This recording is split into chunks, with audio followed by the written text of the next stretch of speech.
AT&T Stadium in Arlington, Texas, home of the Dallas Cowboys, streaming live globally and exclusively on Netflix. Eat everything he has. He can't hurt me. We are here at the Paul versus Tyson Open Workouts, live from Toyota Music Factory in Irving, Texas, and presented by Celsius, Live Fit Essential Energy. This historic event will be headlined by Jake El Gallo Paul versus the baddest man on the planet, Mike Tyson, in an 8-round professional heavyweight fight. In the co-main event, Ireland's undisputed super lightweight world champion Katie Taylor will step back into the ring for the most anticipated rematch in women's boxing history against boxing trailblazer and unified featherweight champion Amanda the Real Deal Serrano for the undisputed super lightweight championship of the world. For in-person fans, limited tickets remain at $50. Get them before they're gone at SeatGeek.com. This is an unprecedented moment in boxing. The first time in history that a live boxing event will be shown on Netflix, the world's biggest streamer. And make no mistake, this is not a pay-per-view. Most valuable promotions and Netflix have partnered to allow over 282 million subscribers worldwide to tune in to Paul versus Tyson at no additional cost to their Netflix subscriptions. And what a historic event it is. Ladies and gentlemen, I personally welcome you to the Open Workout for Paul Tyson. My name is Wade Plemons. To my left is the son of the baddest man on the planet, Amir Tyson. And to his left is a bad man in his own right, the former UFC welterweight champion of the world, Tyron Woodley. Gentlemen, how we doing? I'm doing great. It's great fight week, great atmosphere already. It's just a build up to what's happening on Friday, and I can't wait to be a part of it. T-Wood, talk to me. How you feeling? And it's a movement in culture, and we're a part of it. When you look at combat sports and where it's at right now, this is a historic moment that down the road, we were players in this and navigating people through the fight. So I'm excited to be here for sure. I think we all are. Let's take a look at how we got here. Mike Tyson, he's the best name in boxing history. Let's be honest. He is the man that is the reason not only Amir, you're here, but that we're all here. And he was dropping fools from the early to mid 80s, then the 90s as well, all the way up through the 2000s. We know what he brings. Yeah, he's ready. He's ready to go. Everyone was saying, oh, the age this, age that. I've seen him knock out sparring partners. Look at this. He has the same power, speed, agility. Like, he's just ready to go. A lot of people that doubt him are going to be very surprised. And the knockout speak for itself. Power never leaves. You were a kid when this was happening. This is highlights. This is reminiscent for you. And I was a kid, and not only was I a kid, as an adult, I used to run to every one of Mike Tyson fights. So he's been a player. I think he's one of the ones that created the baddest man on the planet acronym. When you look at him, he was the most feared person in boxing, in all of combat sports. So to bring him out of retirement, this is a big moment. And guys, he's still doing it. He's still doing it right now. That's Rafael Cordero, one of his coaches, along with Billy White in his corner. This man has come here not to make a paycheck, not to prove anything to any of us. And we all know he's the baddest man. To prove to himself at his age, he's still that bad man. And not only our main event, guys, we have the best fight in women's boxing today going on in our co-main event. Katie Taylor, Amanda Serrano 2. This is the rematch. I want, first off, to know what you guys thought of that first fight. The first fight, I really had Amanda Serrano winning the fight 7 rounds to 3. She was pushing Katie back to her back foot. She was aggressive, landing harder punches. He didn't do enough volume. I felt like Amanda did more volume. Now, Amanda also took a couple too many punches, in my opinion. Head motion is going to be the key in this fight. If she can maneuver her head, consistently throw the punch volume she did the last time, she may have a different result in this fight. Yeah, I really think in general that this fight's going to be this. If she plays it the same way as she did the last fight, I feel like Amanda's going to win. She's only gotten better and better and better. She's gotten better victories. Katie, she had a majority decision loss, and she got a victory back. So we just don't know what's going to happen. She got more money. She got more money, but we'll see what happens 2 years later. A training partner there, right? There's so much that can be different about this fight, and that fight is obviously one we have our eyes on. So is the main event, but the rest of our card, gentlemen, we have a star-studded undercard here, including Mario Barrios versus Abel Ramos for the WBC Welterweight Championship. You got everything you want here and more. And also, we have a lead-off to this card, Amir, that I think you're very familiar with. I'm very familiar. He's from Brownsville, Brooklyn. He's a top 10 featherweight fighter. I really think he has the potential with this world stage to show people he has the potential to be one of the great featherweights, or if he keeps on going in weight, even higher. That's Shoe Carrington he's talking about, and we're going to see him shortly. But before we do, we have a 4th member of our team standing by. Let's send it to my girl, Sibley Scholes. Thank Thank you so much, Wade. Guys, you're looking good on camera. I'm watching you. The energy is electric right now. You can't look in this crowd without seeing fans go wild, leading up to such a major fight night on Friday. But right now, it's about to go down. We're kicking off the first night of fight week. We've got open workouts. I'll be in that ring talking to every fighter after they give you just a little taste of what's to come on Friday. So stay tuned to the fans at home and to everyone in these seats. Stand on your feet. Let's have some fun tonight. I'm going to get out of here because I'm going to take it to my girl in the ring, Dasha.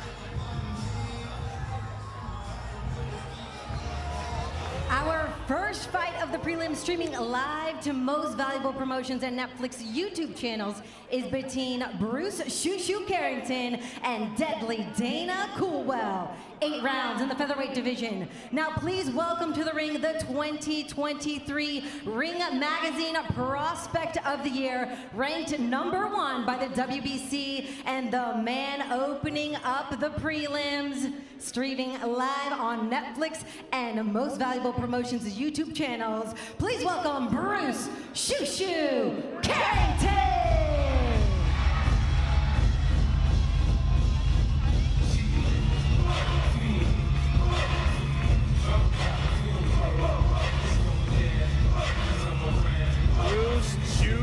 Carrington. Amir, I'm going to come right to you because you've got a special relationship with this young man. Talk to me about what makes Shoo Shoo so special.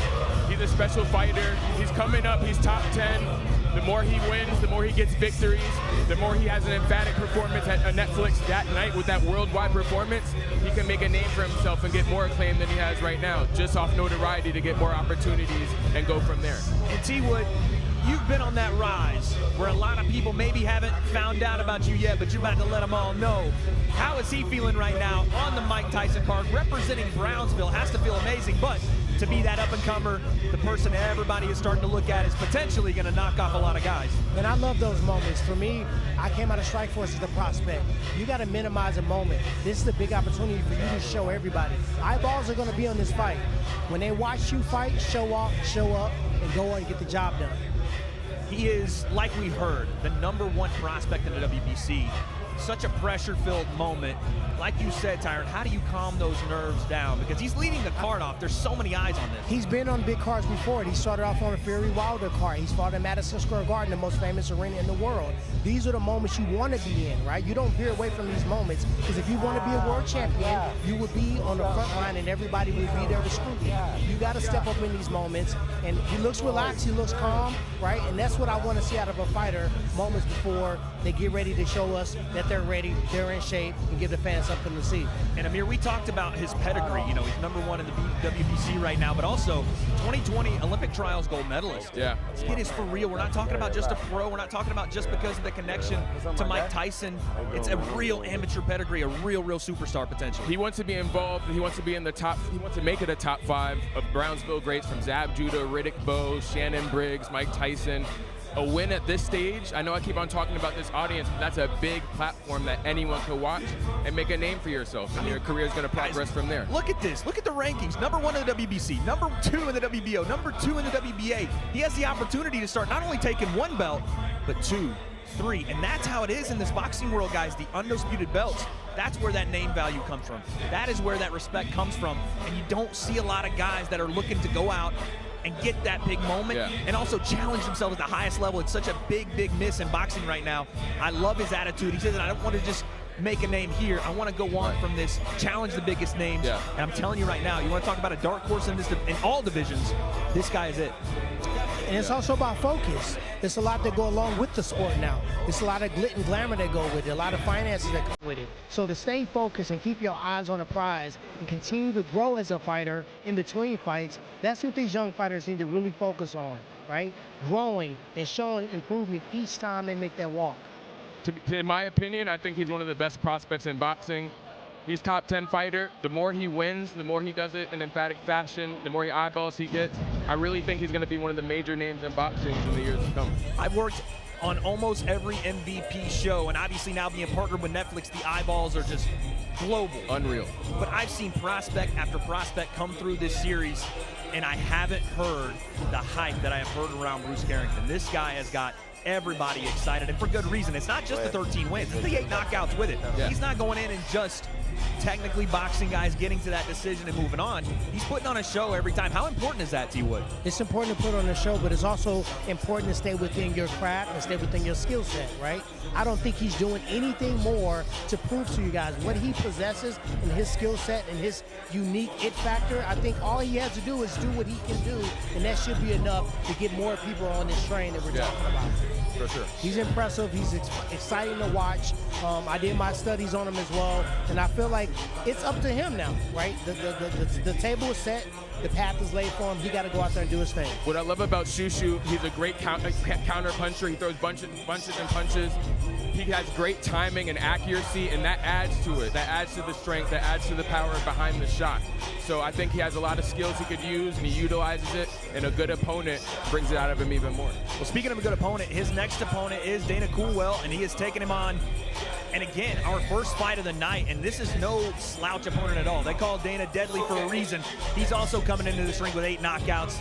This is one of those fights, T. Wood, where you have a lot of that hype. You have a lot of that pressure, and almost none on Dana Coolwell. Coming into this out of Australia, this is a moment for him to potentially play upset alert. How do you turn that tide? When you're expected to win a fight like that, you've been in so many of them, multiple title defenses. How do you keep that focus and keep the mission at hand when you're expected to win like this? I think pressure, missing in combat sports, is a problem. When I don't have pressure, that's when I'm worried. That's when I'm nervous. When I lost my fight against Usman, I didn't have the pressure. And it felt odd for me, right? He has to have the pressure to prove it to himself.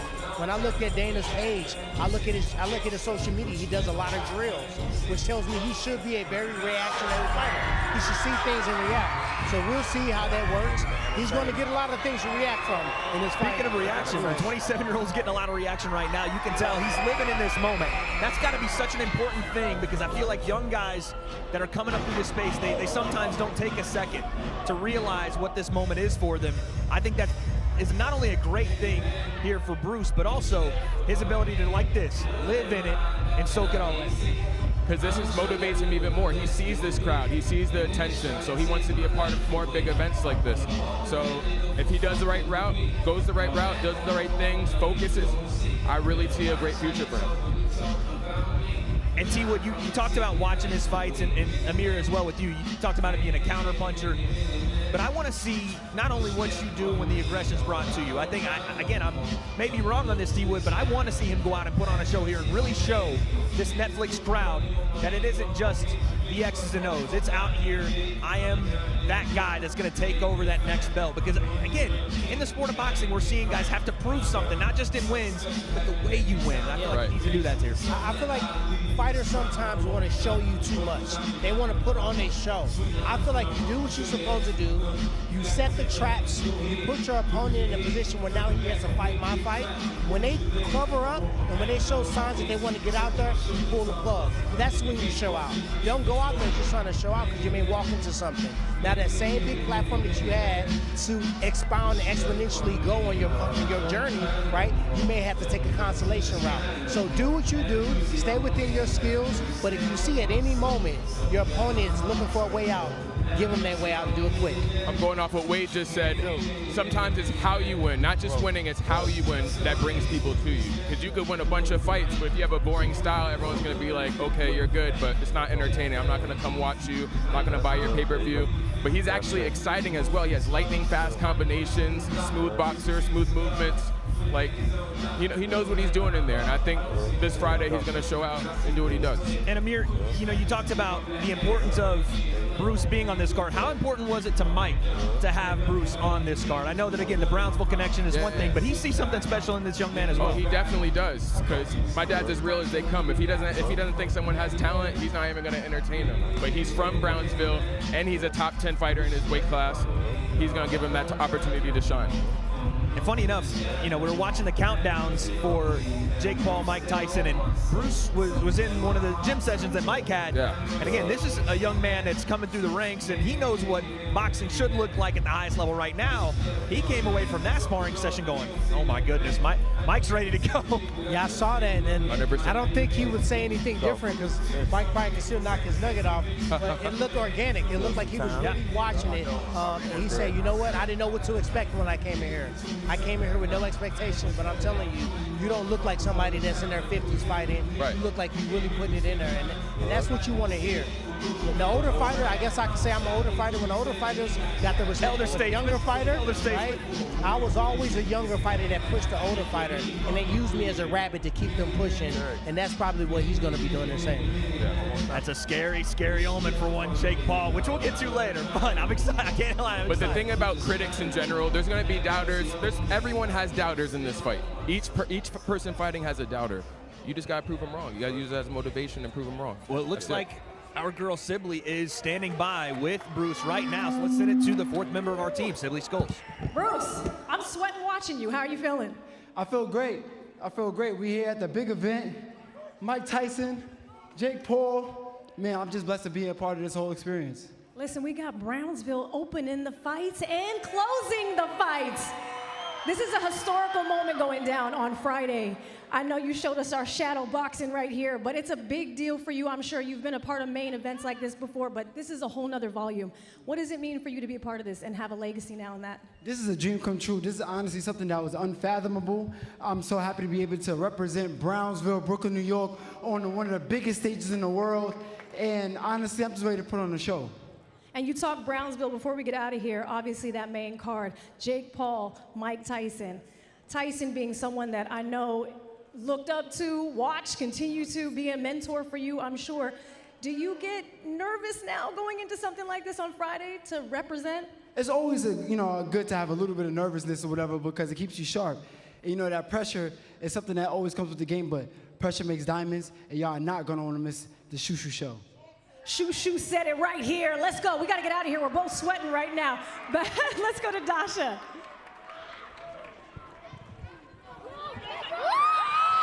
All right, our next fight sees two undefeated fighters coming head-to-head.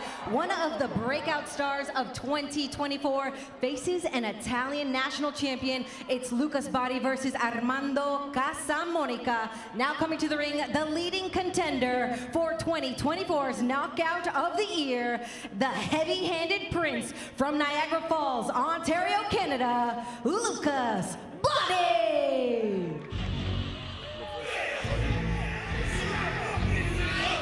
Okay, Lucas Bahdi gonna bring the energy up. Come on now. Gotta get crunk in here, boy. Let me tell you something, gentlemen. I got a sorry, I had to let the beat drop. I got a first-class seat to watch Lucas Bahdi take an absolute prospect off the board, an H2O Silva in his last fight. And as close as I am to H2O, love the guy, that's my dude. When he got caught with that left hook right hand from Lucas Bahdi, I went, uh-oh, this guy's punching power is different. T-Wood, you saw the same thing. What do you think of him? Yeah, when I look at Bahdi, he had the experience and he had the patience because he was fighting the prospect with the skills, with the speed, and he was kind of getting off on him, right? He had tagging him, he was winning rounds, right? But he had enough patience and experience as a veteran to wait until that moment came. He didn't force it. He didn't try to make it happen. When he saw the opportunity, I think it was in between switching stances. He said it earlier. Sometimes H2O, when he switches stance, his defense does not come back up with them. Bahdi found that opportunity, came right in the middle of it, hit him with a shot that probably was the most significant knockout on the entire card. Now it's his opportunity to take that interception. If Ashton was a prospect and he would have one that we had projected to be one of the top guys, it's his time to try to take that over, right? If you're the #1 seed and you get defeated, he's the new #1 seed. Yeah. To be honest, I watched that fight as well. He was losing almost every round. He was getting outboxed, he was getting hurt, but he pushed through it, he persevered, and he got the knockout, and it was spectacular. So we'll see what he does Friday. Could be a potential life-changing knockout. And like you said, T-Wood, he's looking to take advantage. But not only are we talking about that knockout, he's 17-0 with 15 knockouts. That's what he does. He enters the ring and puts opponents to sleep, undefeated, and walks out. As of right now, he's a top-ranked lightweight by both the IBF and the WBA.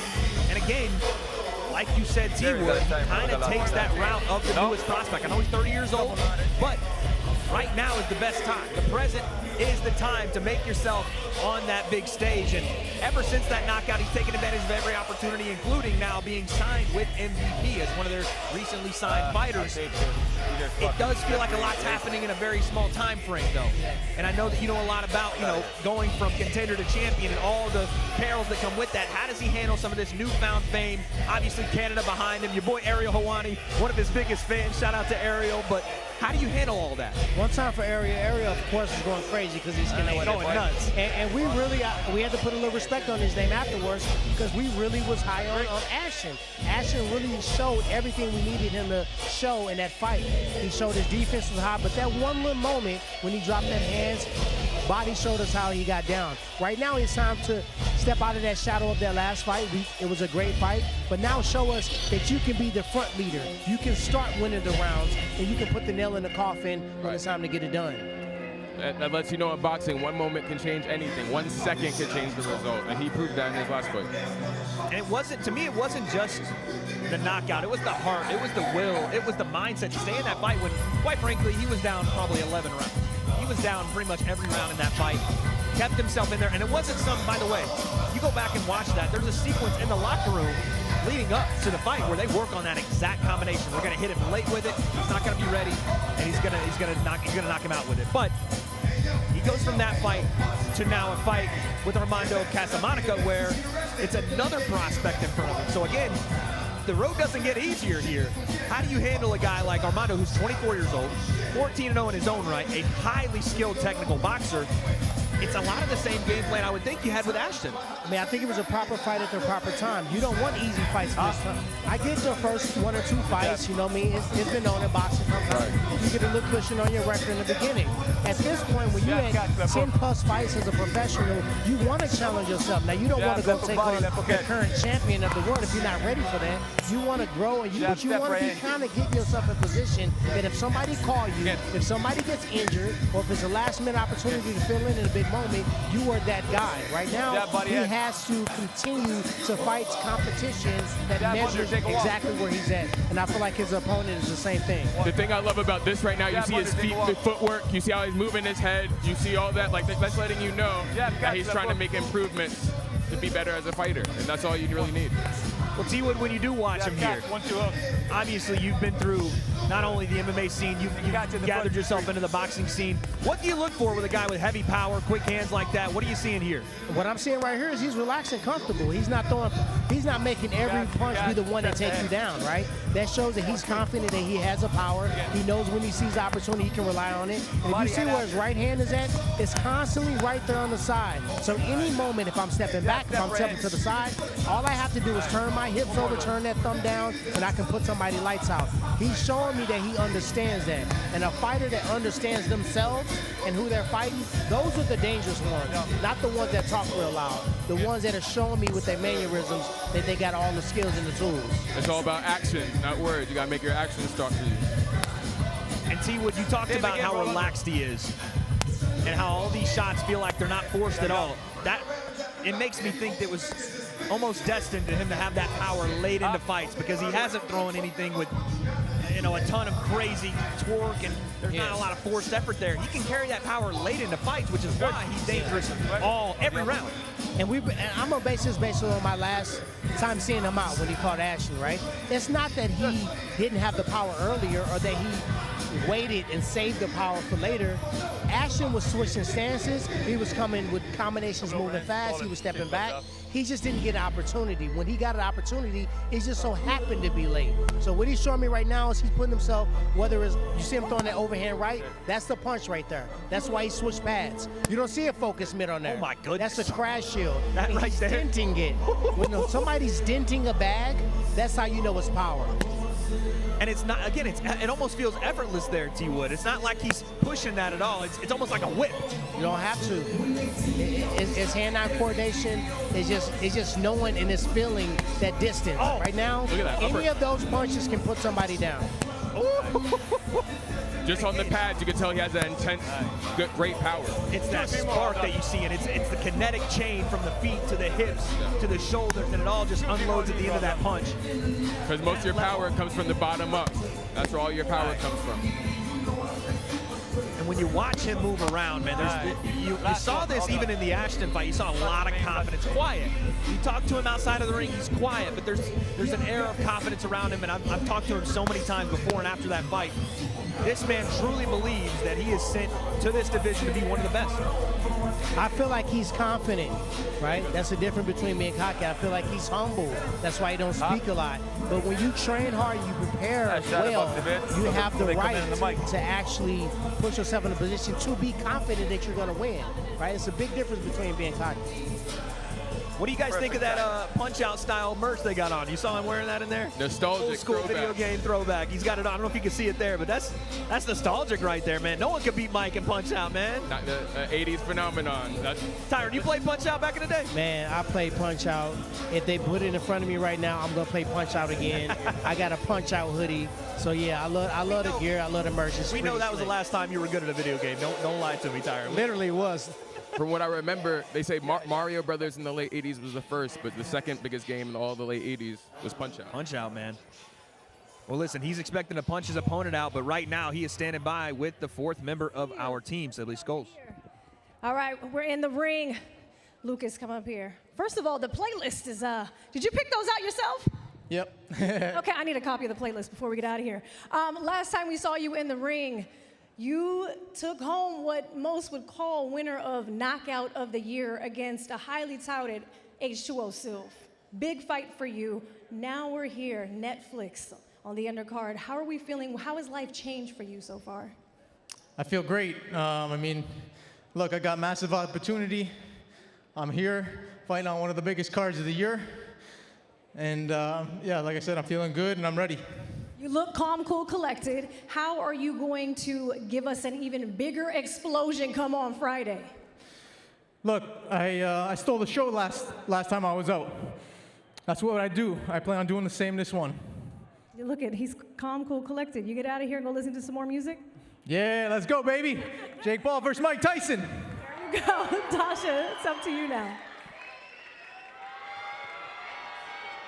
The headline act of the prelims sees our first world title of the evening. Former WBO middleweight champion of the world, Shadasia the Sweet Terminator Green, goes head-to-head with Melinda the Whip Watpool over 10 two-minute rounds. This is the #1 contender versus the #2 contender for So expect fireworks from our first bell. Introducing to the ring, Most Valuable Promotions super middleweight powerhouse from Paterson, New Jersey. It's Shadasia, the Sweet Terminator Green.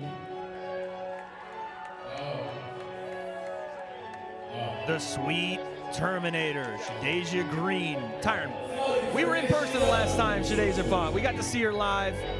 I want to know your assessment because you were very, very impressed sitting ringside. She's smooth, right? And that's the main thing. In boxing, it's all about the dancing. It's all about the rhythm. And she's very confident. She's very smooth. She's doing small, subtle things that you may not see. She started to work in close. She's working with her jab, right? She showed a lot of different layers of her game in that last fight. And even the fight prior to that, right? That was her expounding upon her performance. So I'm excited to see where she's going to go. I don't think she's reached her ceiling. I think she got a lot more left in her.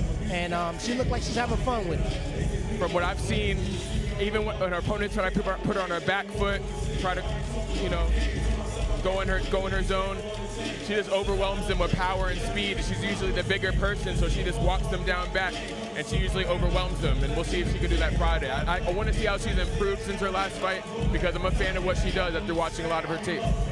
Well, listen, we call her the Sweet Terminator for a reason. 14-1, 11 knockouts, and this is what you get into the sport for. The WBO World Championship. This is why you start boxing. This is her ultimate goal. And I felt it this fight week, at least in the first couple of days being here. There's an air to her, more confident, a little bit lighter. Sometimes Shadasia gets in this zone where she's a little bit hard and cold and wants to get in there. She feels like a little bit more she's being herself this weekend, and maybe it was, that first loss.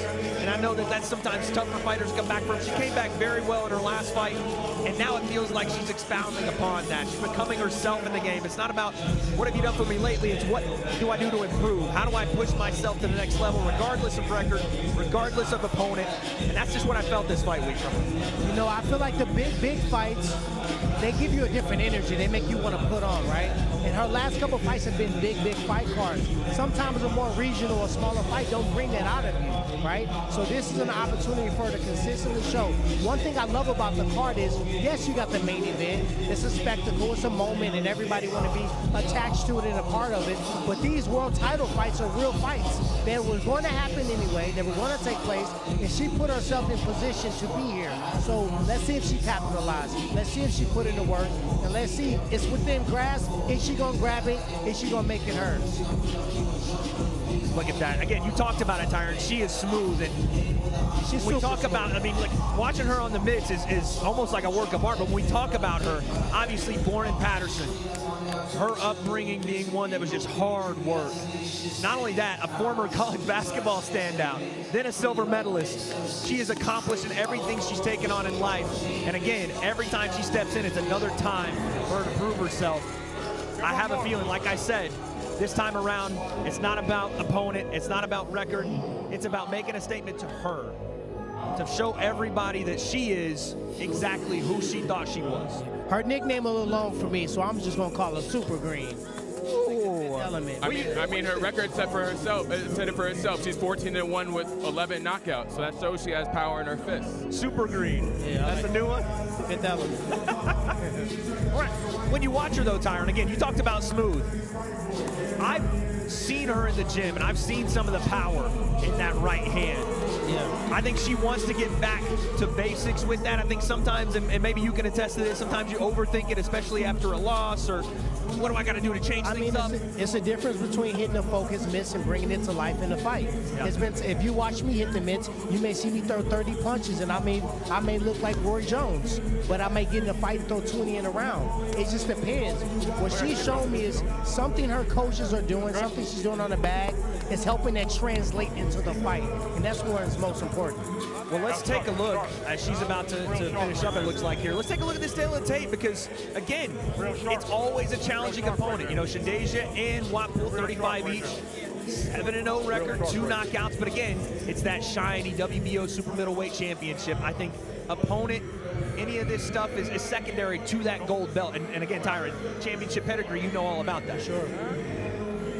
I love the fact that her knockouts are coming from her out-finessing, out-smoothing, and out-slicking her opponents. It's not for being superly aggressive and running across and throwing bombs and just knocking everybody head out in the first round. It's from setting traps and being able to capitalize. Patient. Yeah. The thing about her, she's a power puncher, but she also has skills. So when you combine that, that's very hard to beat. Very patient.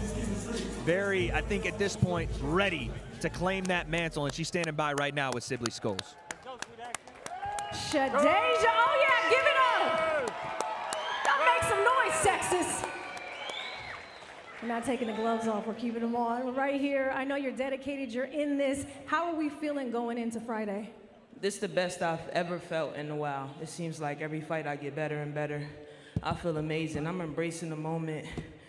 MVP and Netflix is making history, and I am so honored and grateful to be a part of it.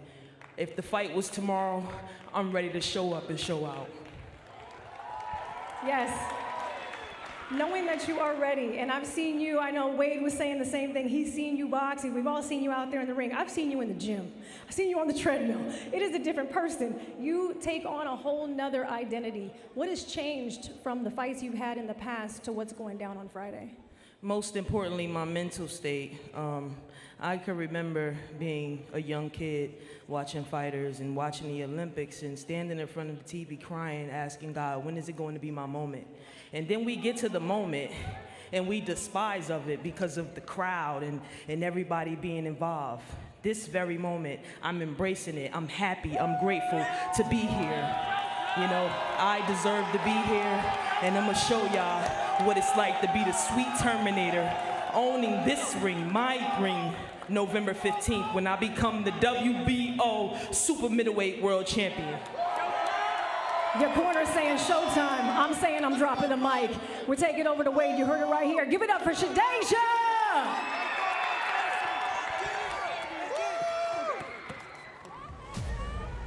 Shadasia Green, that was amazing. But folks, We are here live at the Paul versus Tyson Open Workouts at the Toyota Music Factory in Irving, Texas, presented by Celsius Live Fit Essential Energy. On Friday, November 15th, starting live on Netflix at 8 p.m. Eastern, 5 p.m. Pacific, is the main card, headlined by two monumental fights. Jake El Gallo Paul takes on the baddest man in the planet, Iron Mike Tyson, as well as the most anticipated rematch in women's boxing history, the first sold-out fight outside of Las Vegas. Guys, really quickly, I want to know, how did that post-workout speech hit you?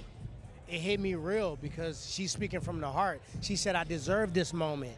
A lot of people ask for it and they get under the big lights and they freeze up, and it's easy to do so. She said, I'm enjoying this moment, I'm embracing this moment, and I belong here. That's what I'm talking about, and that's a calm fighter that you gotta watch out for. Yeah, for Chills, sure. man. Yeah. And she had the confidence. She felt that she was gonna do her thing. You know, you could just tell by what she's saying, how she's doing in the gym, how she's doing at the open workouts, that she means business and she wants that championship. When we watched her work out, I told you guys I felt there was a different energy about her. She seems so humble. She seems so ready for this moment where sometimes that gold, that pressure moment can bring out the worst in you, the nerves, I don't know, that side of you that's not ready for it. Yeah. She's been in a title fight. She's gone through the ups and downs, and now it feels like, Tyron, she's finally arrived. It's the gratitude, right? She said, I'm grateful for this moment, right? When I saw her in the lobby, she talked to me, her demeanor was just so relaxed, right?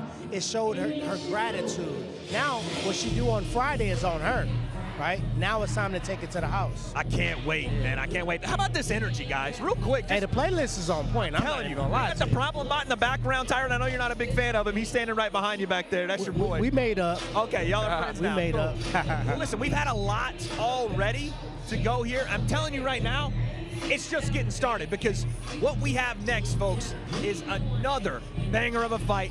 Behind that, another banger of a fight, and another leading up to that historic main event. But don't let me tell you. Let's send it down to Dasha with her next fighter introduction.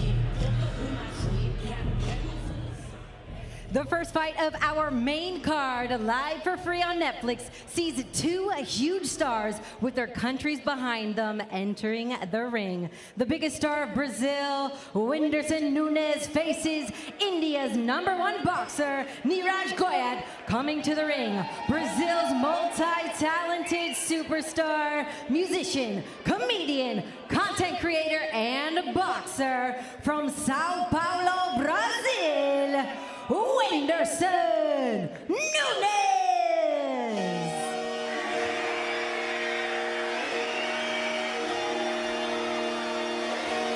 Whindersson Nunes. Now, Tyron, I know you followed Whindersson for forever. I know you told me before we got on camera you're his biggest fan.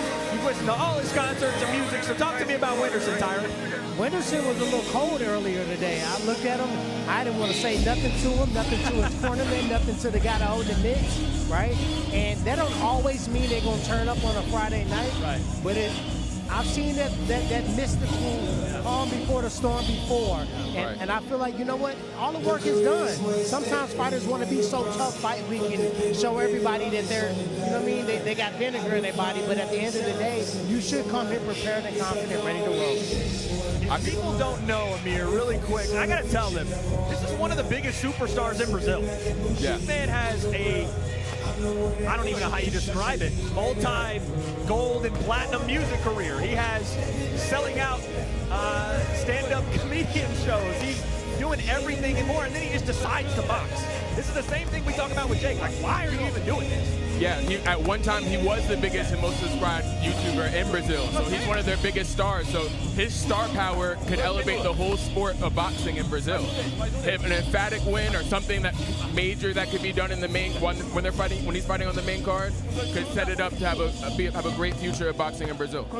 And I've seen Whindersson, you know, in the past in some of the exhibitions. He is making his pro debut Friday night, but I've seen him fight before, and he has a very much, I'm going to stand right here in the pocket with you, and we're going to trade and see what's up. He goes for it, Tyron. This guy is super fun to watch. I mean, a lot of times when you don't have a lot of professional fights to watch and gain data from and see what can he do, we got to watch the open workout. We got to watch the amateur fights. And also, we got to watch how he deals with other moments, right? 44 million subscribers. He's used to people watching him. He's used to people scrutinizing him, right? This has become another avenue because if you can get people to subscribe, you get people to watch, right? And that's what he's out here to do. Right now, he looks pretty smooth. He don't look like he's doing too much. I was just gonna say, when I watched his last fight, it looked like his head movement, his feints, everything looked like it was like he was boxing for 10 pro fights. So it's just like, you could tell he's a natural in the sport. He just has to work better. Look at him doing the Floyd Mayweather Senior and Junior inspired mitt work. I think he wants to be a better boxer and he's working towards it, and the results are just gonna show that. And I'm gonna tell you something. Whindersson's comfortable in his own skin. I'm just gonna put it out there, cat's out of the bag. I was out in the hotel the other day. This guy's smoking a cig, hanging out, doing what he does. He has no pressure on his mind. You can't be 12 on my dog. I was so shocked by it. I was like, wow, okay. Yeah. That's what we're doing. But he has such confidence in himself. He feels no pressure. Like we talked about, 44 million subscribers, 4.5 billion views. Folks, that's about the entire population of the world. He has had all the eyes on him for such a long time that this stuff doesn't bother him. I mean, let's be real. Mike did Jake a solid. Let's be real. During the Triller times when we was bored, we were throwing axes at walls, right? We ran out of stuff to do, right? He allowed Jake to fight on that Triller card. They got 1.6 million views. Jake, from that point, showed that an influencer that can get subscribes and likes can also make people want to watch a fight. What's different between him? Right? He got a chance to watch. He's probably put in the work. He deserves this moment as well. It's all about putting a show on the biggest stage. And the bigger the stage is, and the more you impress, just like what Jake Paul did to Nate Robinson, it skyrockets from there. But you got to win the fight, and you got to win. That comes first. That's most important. And then if it comes true, then good things will happen in the future. And I would very much say that Whindersson is an underdog here. Because we have his opponent, and we look at this tail of the tape. Neeraj Goyat is probably the #1 boxer in India right now.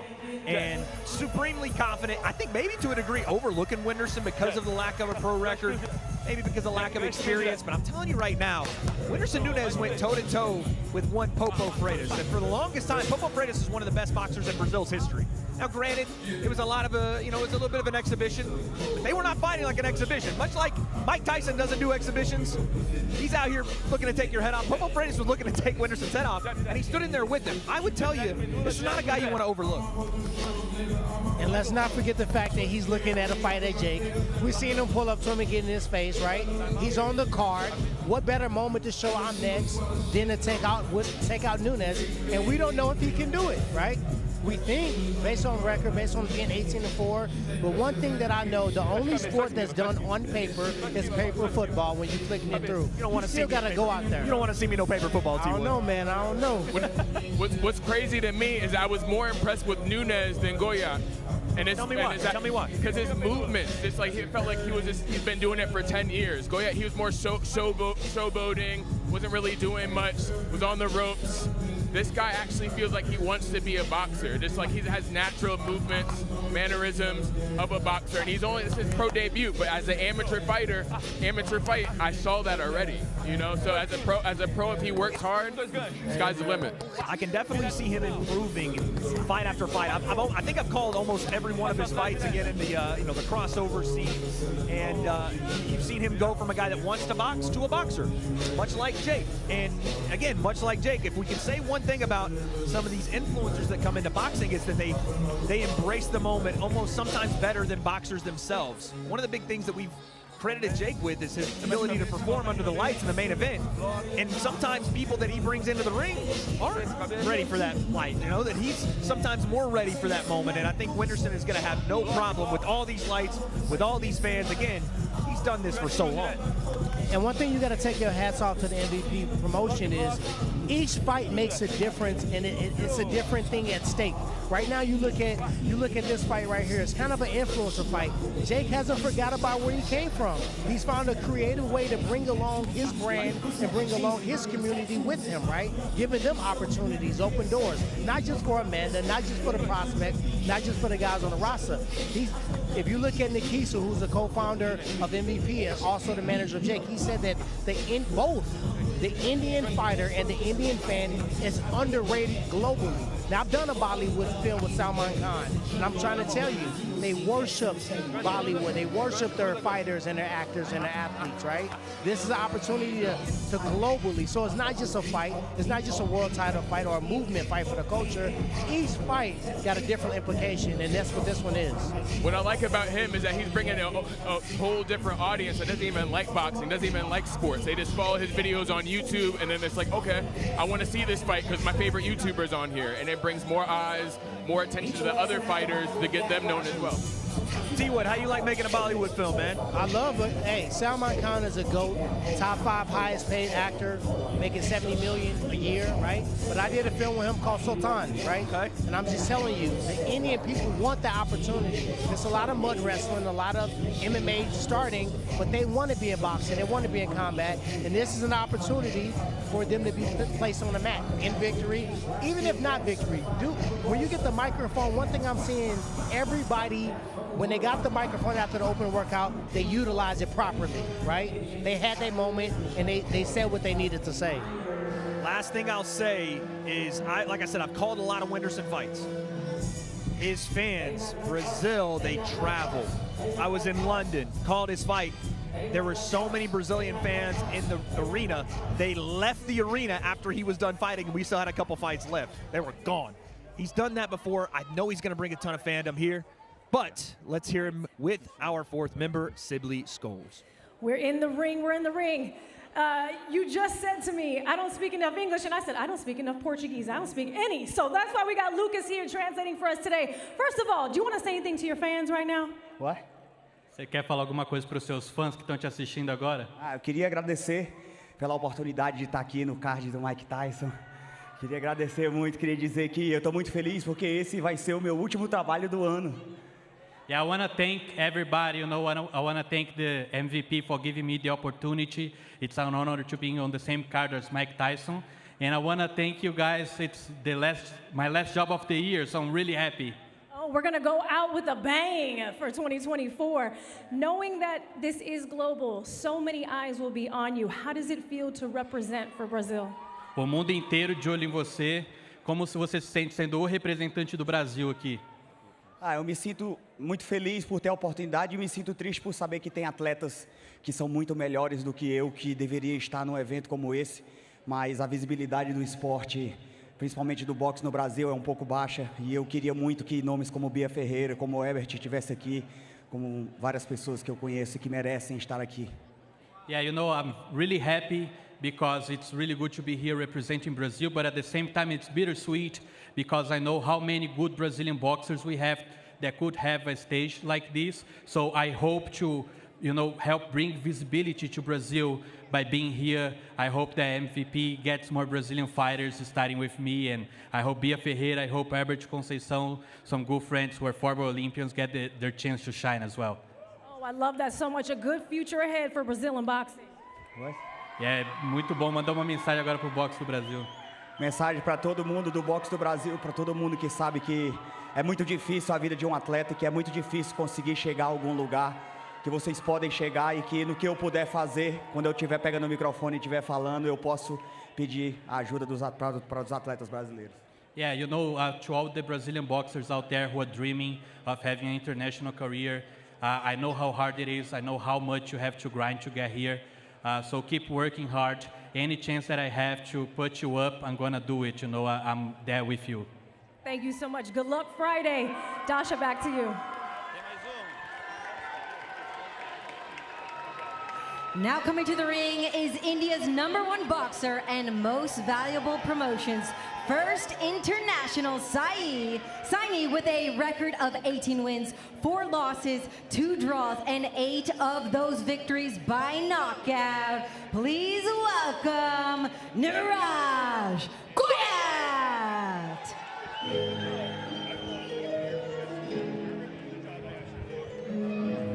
Goyat, let's see what he got. He's been talking to bars, by the way. Hold on. Hold on. That was bars. Goyat, see what he got. Come on, T-Wood. You just, oh, look at that. He's paying homage to Texas as well a little bit there with the cowboy hat.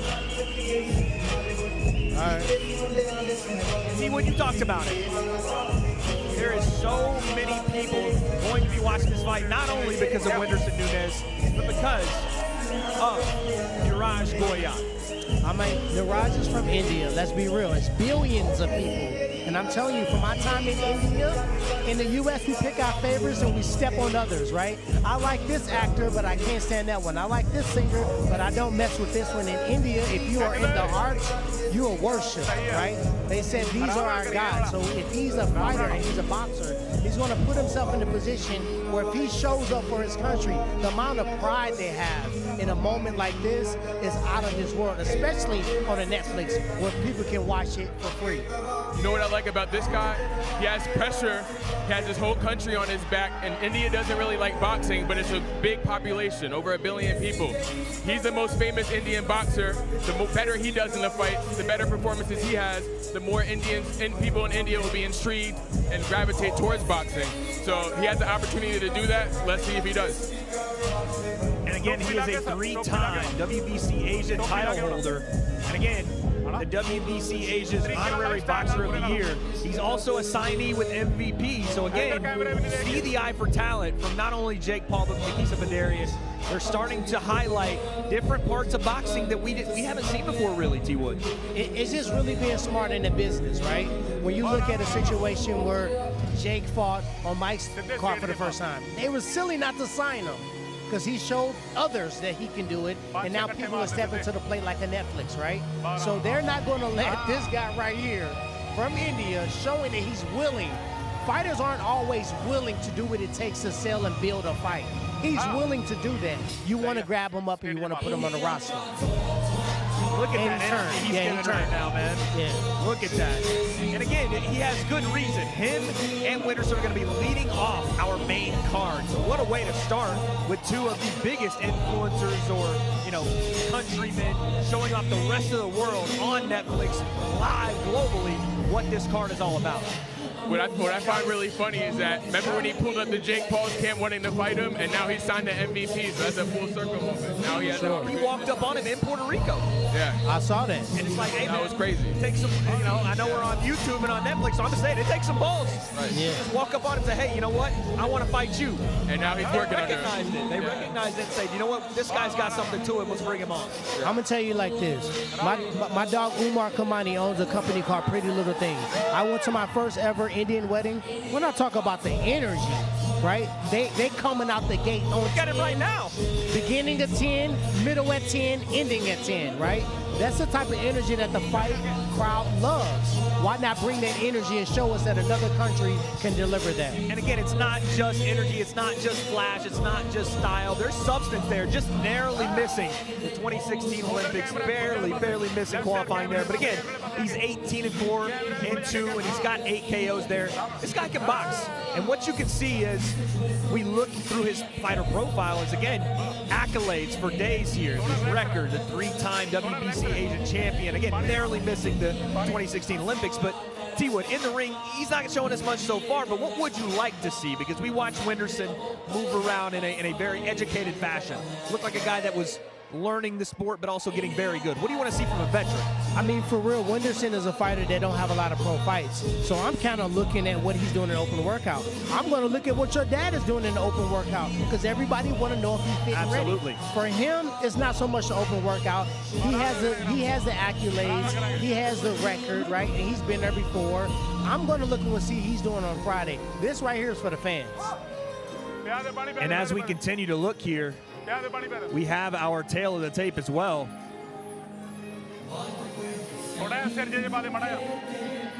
Right now, he's grabbing a quick drink of water, right? And one thing that you realize in open workouts, sometimes people try to go too hard and they get a little tired because it's energetic. People are watching you. They micromanaging your technique. It amplifies the pressure, like, oh, I got people watching you. It prepares you for fight night. You get the nerves, you're fighting in front of people. Like fight night, people come or people don't, I'm going to show out, and I'm going to do my thing.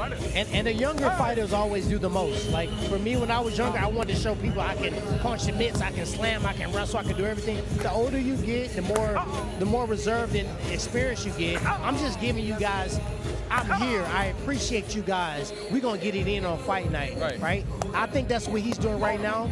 He's feeding off the vibe of the energy in the building because it's crazy in here. And his physique, what does his physique tell you about how his preparation is? It might just be his natural physique, but for a lot of people, you can look at that and be like, I mean, to be honest, right now, I got a couple. Not sparring hard enough. I got a few LBs on me right now I don't like, so I don't want to be micromanaging his belly, but we don't know, man. We seen Roy Nelson knock people out with a gut, and at the end of the day, we'll see on Friday. The thing about him, like his record indicates, he always fight. He doesn't have the most power, but he finds a way to win, and that's the most important thing because you want to come out with the victory. 100%.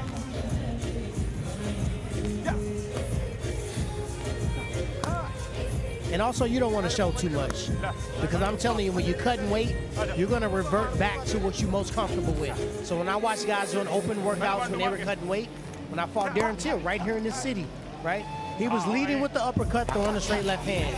When you're cutting weight, you're tired, you don't want to do 15 punch combinations and rolling underneath and stepping over to the side. That's what he's going to do when he's comfortable. So it's showing me when he's comfortable throwing a 1-2, right? Which is a solid basic combination. But if I'm his opponent, I'm watching out for the 1-2. Yeah. The thing about it is that usually a lot of people, they try to implement a new style, change the game up a little bit, but usually when they get hit, they revert back to their old style like they never even learned it. So it really depends on the person and what they do. Some people can adjust and do it in a real ring and showtime, and some people, they go out to brawl and go back to their old style. So it really, I know you don't want to say it, depends. But everybody got a game plan until they get punched in the face. I'll say it. That's how it is. One time. That's the motto for a lot of things, even life. For real. Fellas, I'm finally back. Sorry, I had some technical difficulties there for a second, but you got your back. I heard some of the conversation. I appreciate you guys for holding me up there. Oh, got tagged with a jab there on the pads.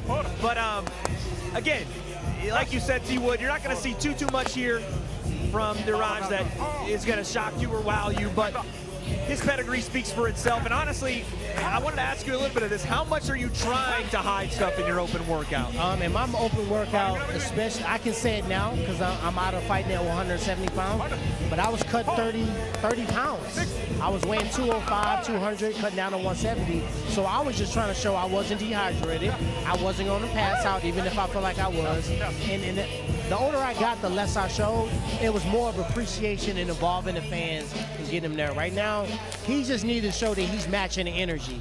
If he comes out here flat and everybody else, they walk out, sounds as nuts. DJ, please give him a raise, whoever cut the checks, right? If he comes out here without showing energy, then I'm looking at him weird. Yeah.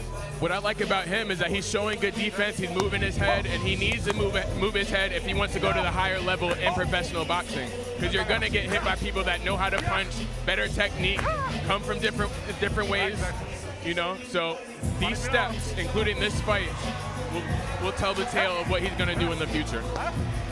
And Tyron, you were in a similar position a little bit. You know, Jake wasn't making his debut, but he had not too many fights yet for you to really do a ton of scouting on. When you're Neeraj, you don't want to show too much just because you don't really know what he has either, so you don't want to give him too much to do homework on. Yeah, I agree, 100%.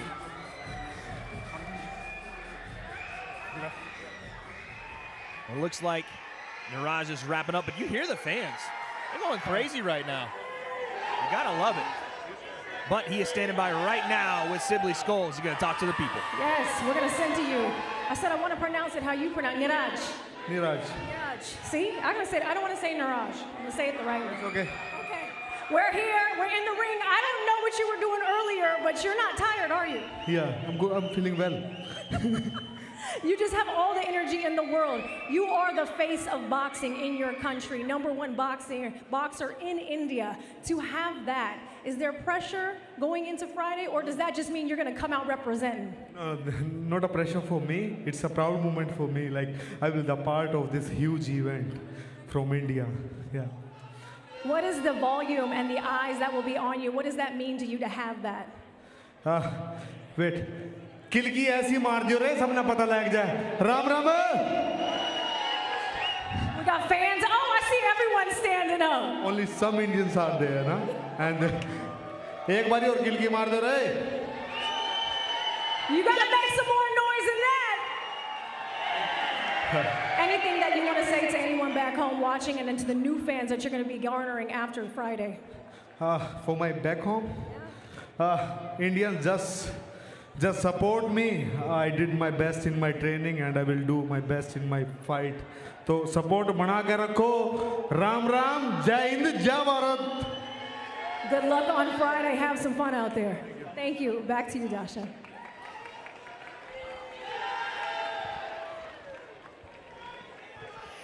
The 12-round men's championship fight for the WBC welterweight title between reigning champion Mario El Azteca Barrios with a record of 29-2, 18 of those victories by knockout, versus Abel Ramos with a record of 28 wins, 6 losses, 2 draws, and 22 of those victories by knockout. Next is the relentless welterweight contender, Abel Ramos.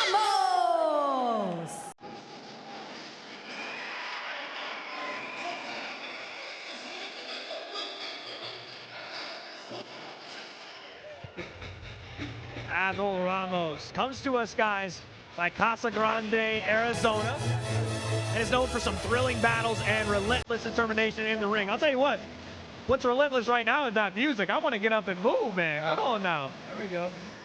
Quick question, Tyron, before we get into Ramos' workout here, how important was it, your music, for your open workout? What were you playing on the playlist? My music has always been for the fans, right? If it's a big moment, if I'm fighting in Canada, maybe it was Drake. If I'm fighting in my home city, I'm gonna put on for my city. So when I'm listening to my headphones, it's something different than when I'm listening for you guys.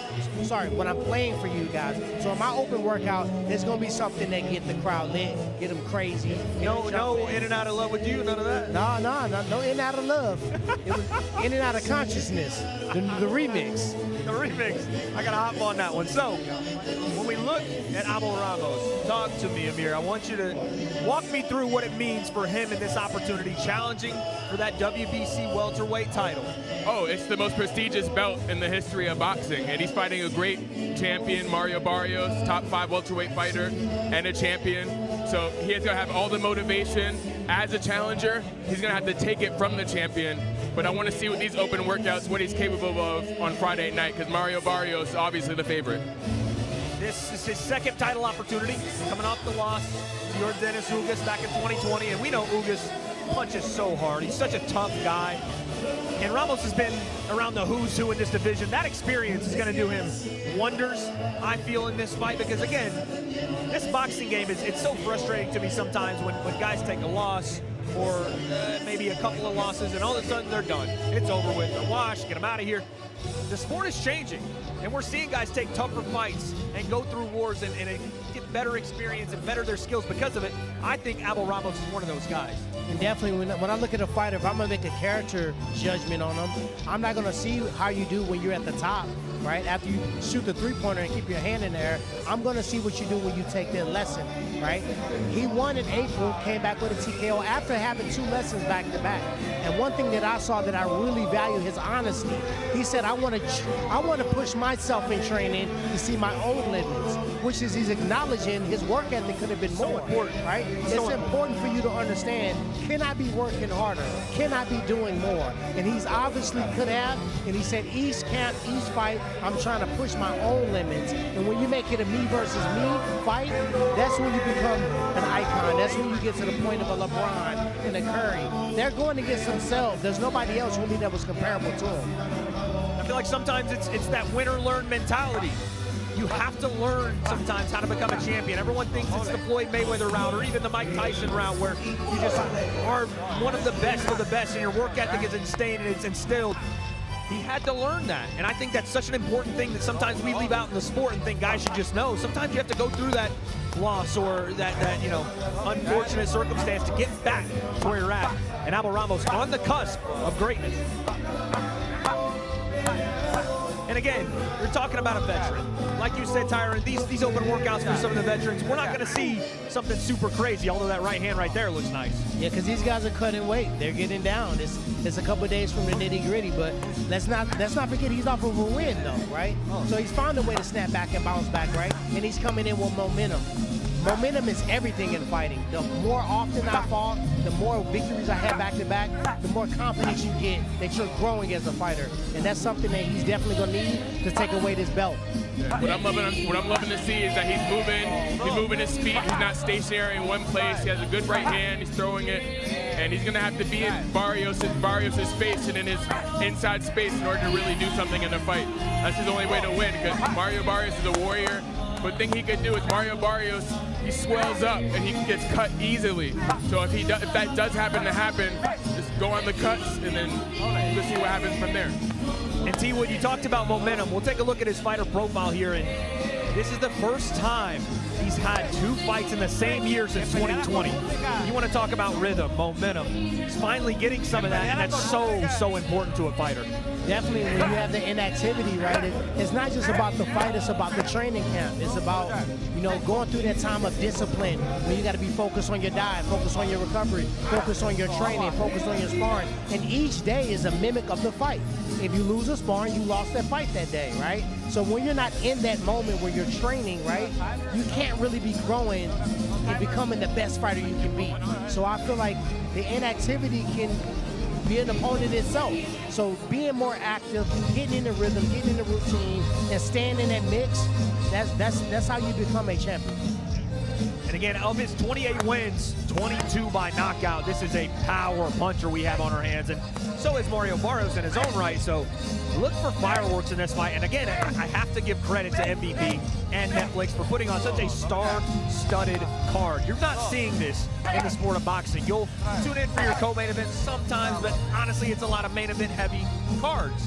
You're getting main event after main event on the undercard of this card. So I think it's just another nod to those guys. We've been so used to seeing like most of the undercard, most of the main card not being good for so long in boxing. Now you're getting different type of people making the best fight the best, and that draws in more crowds, and that's why people are hyped for this, because it's not just the Tyson-Paul fight, it's not just the Serrano-Taylor fight, it's more than that, and it's fights like this that are getting people hyped up for it as well.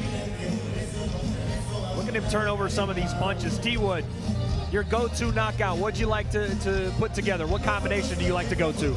I mean, I just like to set traps, right? If it's, when I fought Robbie, I level changed like I was gonna take a shot. When he dropped his hands, I iced him. Darren Till, like I told you before, he was showing me during the weight cut, he's gonna try to front uppercut, lift me up if I'm a shoe, and finish me off with a left hand. I'm more so, it's not a particular punch, it's me setting the trap and cashing in. It's been the right hand that's been the weapon of choice mostly. But I would like to get a left hook knockout or jab knockout. Left hook Larry, you know what I mean? I would like an uppercut knockout. What I can see from both these guys is if it turns into a war, no one's backing down. They're gonna fight to the finish. Yeah, T-Wood, when you go through these open workouts and you're going through sequences in your mind, are you visualizing the fight a little bit? Are you putting yourself in that place where you're in the ring and you're starting to kind of get that feel? No, it's done. The work done at that point. I'm not going to gain any new skills. I'm not going to get any new wrinkles to my game that I'm going to really apply on fight night that's going to change. So what I'm doing is I'm just trying to be smooth, relaxed, and I actually use it as a pre-workout before I go cut weight, because I told you I was cutting a lot of weight. So I would start the open workout. When I leave there, I would go and I would finish, right? And I would cut weight from it. So these guys got to show us something. We want to know that we want to bet on you on Friday. All I know is that the fans are in for a treat for this one. Would you agree? I think this is a dark horse fight. I think it's a fight that a lot of people don't even know until they see it, that this may be the fight that's still the show. These guys both, it's a real fight, a real world title, real power, real knockouts. I mean, these guys got 40 knockouts combined. I mean, when you look at Mario, you look at Abel, these guys are not trying to leave it to the judges. They're not trying to win by decision. They're trying to go for a KO. They want to be emphatic so they don't have the judges stealing a decision from them in their mind, you know? So they want to end it in a way that's like, it was definite, like, I won this fight, and everyone knows.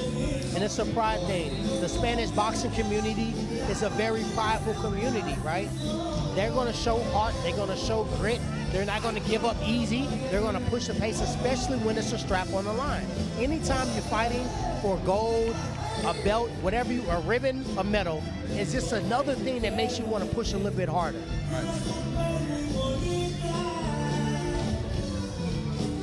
All right, guys, it looks like Sibley is standing by with Abel Ramos. We still got the music going for you. You had a big smile on your face just now, getting the sweat wiped off. You are out here putting in the work. I know camp has been a lot for you. You've been doing everything that's necessary for Friday. You've already competed against the who's who in your division. What does it mean to take on Friday?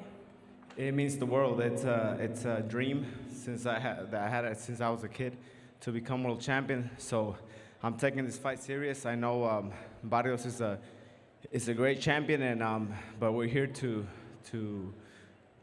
make that little kid's dream a reality. Talk to me about that little kid. He was passionate about boxing. He used to see Mike Tyson fight, and never imagined that I would be in a undercard with Mike Tyson. Obviously, this is life-changing for a lot of the fighters coming into Friday.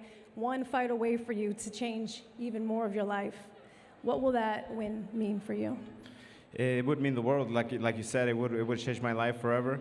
But like I said, I just want to be a world champion. That's all I wanted as a kid, and that's my biggest motivation in boxing. So we're gonna have a smile on our face just like this on Friday, right? Yes, of course. Good luck. Thank you. Un saludo para toda mi raza de Arizona, especial para Casagrande, toda la raza mexicana aquí presente. No se pierdan la pelea el viernes. Le vamos a dar un gran espectáculo. Thank you so much. Good luck on Friday. Dasha, for you, it's you now. Next to the ring, the reigning and defending WBC welterweight champion of the world, Mario El Azteca Barrios. The first time I'd see Barrios fought, he fought Gervonta Davis. Yeah. And I saw him get knocked out. I saw everything that happened, but his improvement since that, the way he beat Ugas, the way he's just been winning ever since then. He lost to Thurman, but after that, it just showcased like a heightened skill level. And I think he learned from those two defeats and got better from there. He is becoming one of the rising stars in this sport. And again, we just talked about it, guys, how a loss can change your mentality, can make you better. It's just all about how you handle it. Yes. And Mario Barrios took that loss in stride, like you talked about, got back on the horse and became one of the guys to watch, not only in his division, but in the sport in general. And as he comes into this fight, now being elevated to the WBC welterweight champion, there's that pressure that comes with that again, right? Now you're fighting for that WBC title, the same sort of pressure you were under with the Gervonta Davis fight. How did he change it this time around, T. Wood? I mean, when you look at the Gervonta Davis fight, right, that's a big platform, right? That's a lot of pressure. He's fought on the Canelo card 2 times, right? So he's used to this. That is actually another variable of fighting that people forget about. How do you deal with the big stage? How do you deal with the lights? If you fight in Madison Square Garden or you fighting on the big Mike Tyson, Jake Paul card, right? He's shown that he can deal with that moment. A lot of people fell victim to Gervonta Davis. There's no sweat on you for that. But the fact that he can roll it forward and get on the stream of wins and go for his own title September of last year, right? That shows his character. And that's what boxing is really about. And by the way, let's not forget, he was winning that fight. He was winning that fight so much that Floyd Mayweather came out of the heavens and gave Gervonta Davis the glove touch and said, Tank, we need you. I need you, Tank. They knew they were in some trouble there, and Tank obviously turned it on and did what he did. But not only that, but he is, like I said, changed his fortune after that fight to the point where there's rumors of Mario Barrios potentially getting a Manny Pacquiao fight.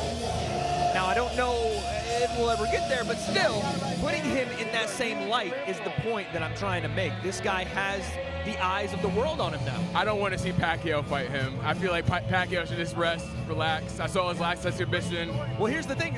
A lot of people can say the same about your dad. You know, there's a lot of things that can be said. I feel that. But the point of that fight would potentially be that Pacquiao still wants to give it a go. You got a WBC champion standing there. Let's see what happens. But I want to see that pedigree now, right? You're being in conversations with Manny Pacquiao. This means you're elevated. I mean, in my opinion, it's a championship. It's a champion fighter, so I feel like it's different than just like fighting Jake. In my opinion, going back right to the Lions, the WBC champ, I feel like that could be really risky on a serious level. I feel like it's very simply that if your name can be in a conversation, you're doing something right, right? If he can put himself in a conversation to fight a Manny Pacquiao or fight a higher profile fighter, because it's not always about who's the best. It's about who can put themselves in a position to fight a big fight with a big build-up, right? Because you want to make what? We're a prize fighter, not a pride fighter. You want to make a big bag, right? If there's no big build-up, you're going to get a nominal fee, but you're not going to get that bag that's going to change your life. Well, as we look at their tail of the tape, you know, Mario Barrios now entering his prime at 29 years old. Some things that he could have done differently in his younger part of his career, for sure. But he's now with Bob Santos. And again, that WBC welterweight championship at his shoulder. They have a bit of a different fighting style where Mario Barrios does have some power in his hands, but looks to be a more technically slow developing fighter as the fight goes on. He's going to start putting that volume up higher and higher as the rounds go on, whereas Abel Ramos is looking to come in and knock you out cold. From what I see, I just know it's going to be a great fight. Just by looking at their open workouts, you know they're going to come and bring it 100%, and I can't wait to see it. Look at my man Bob. Oh, Bob is always understanding where the cameras are and how to put his best foot forward on them. And again, though, Bob Santos in your corner.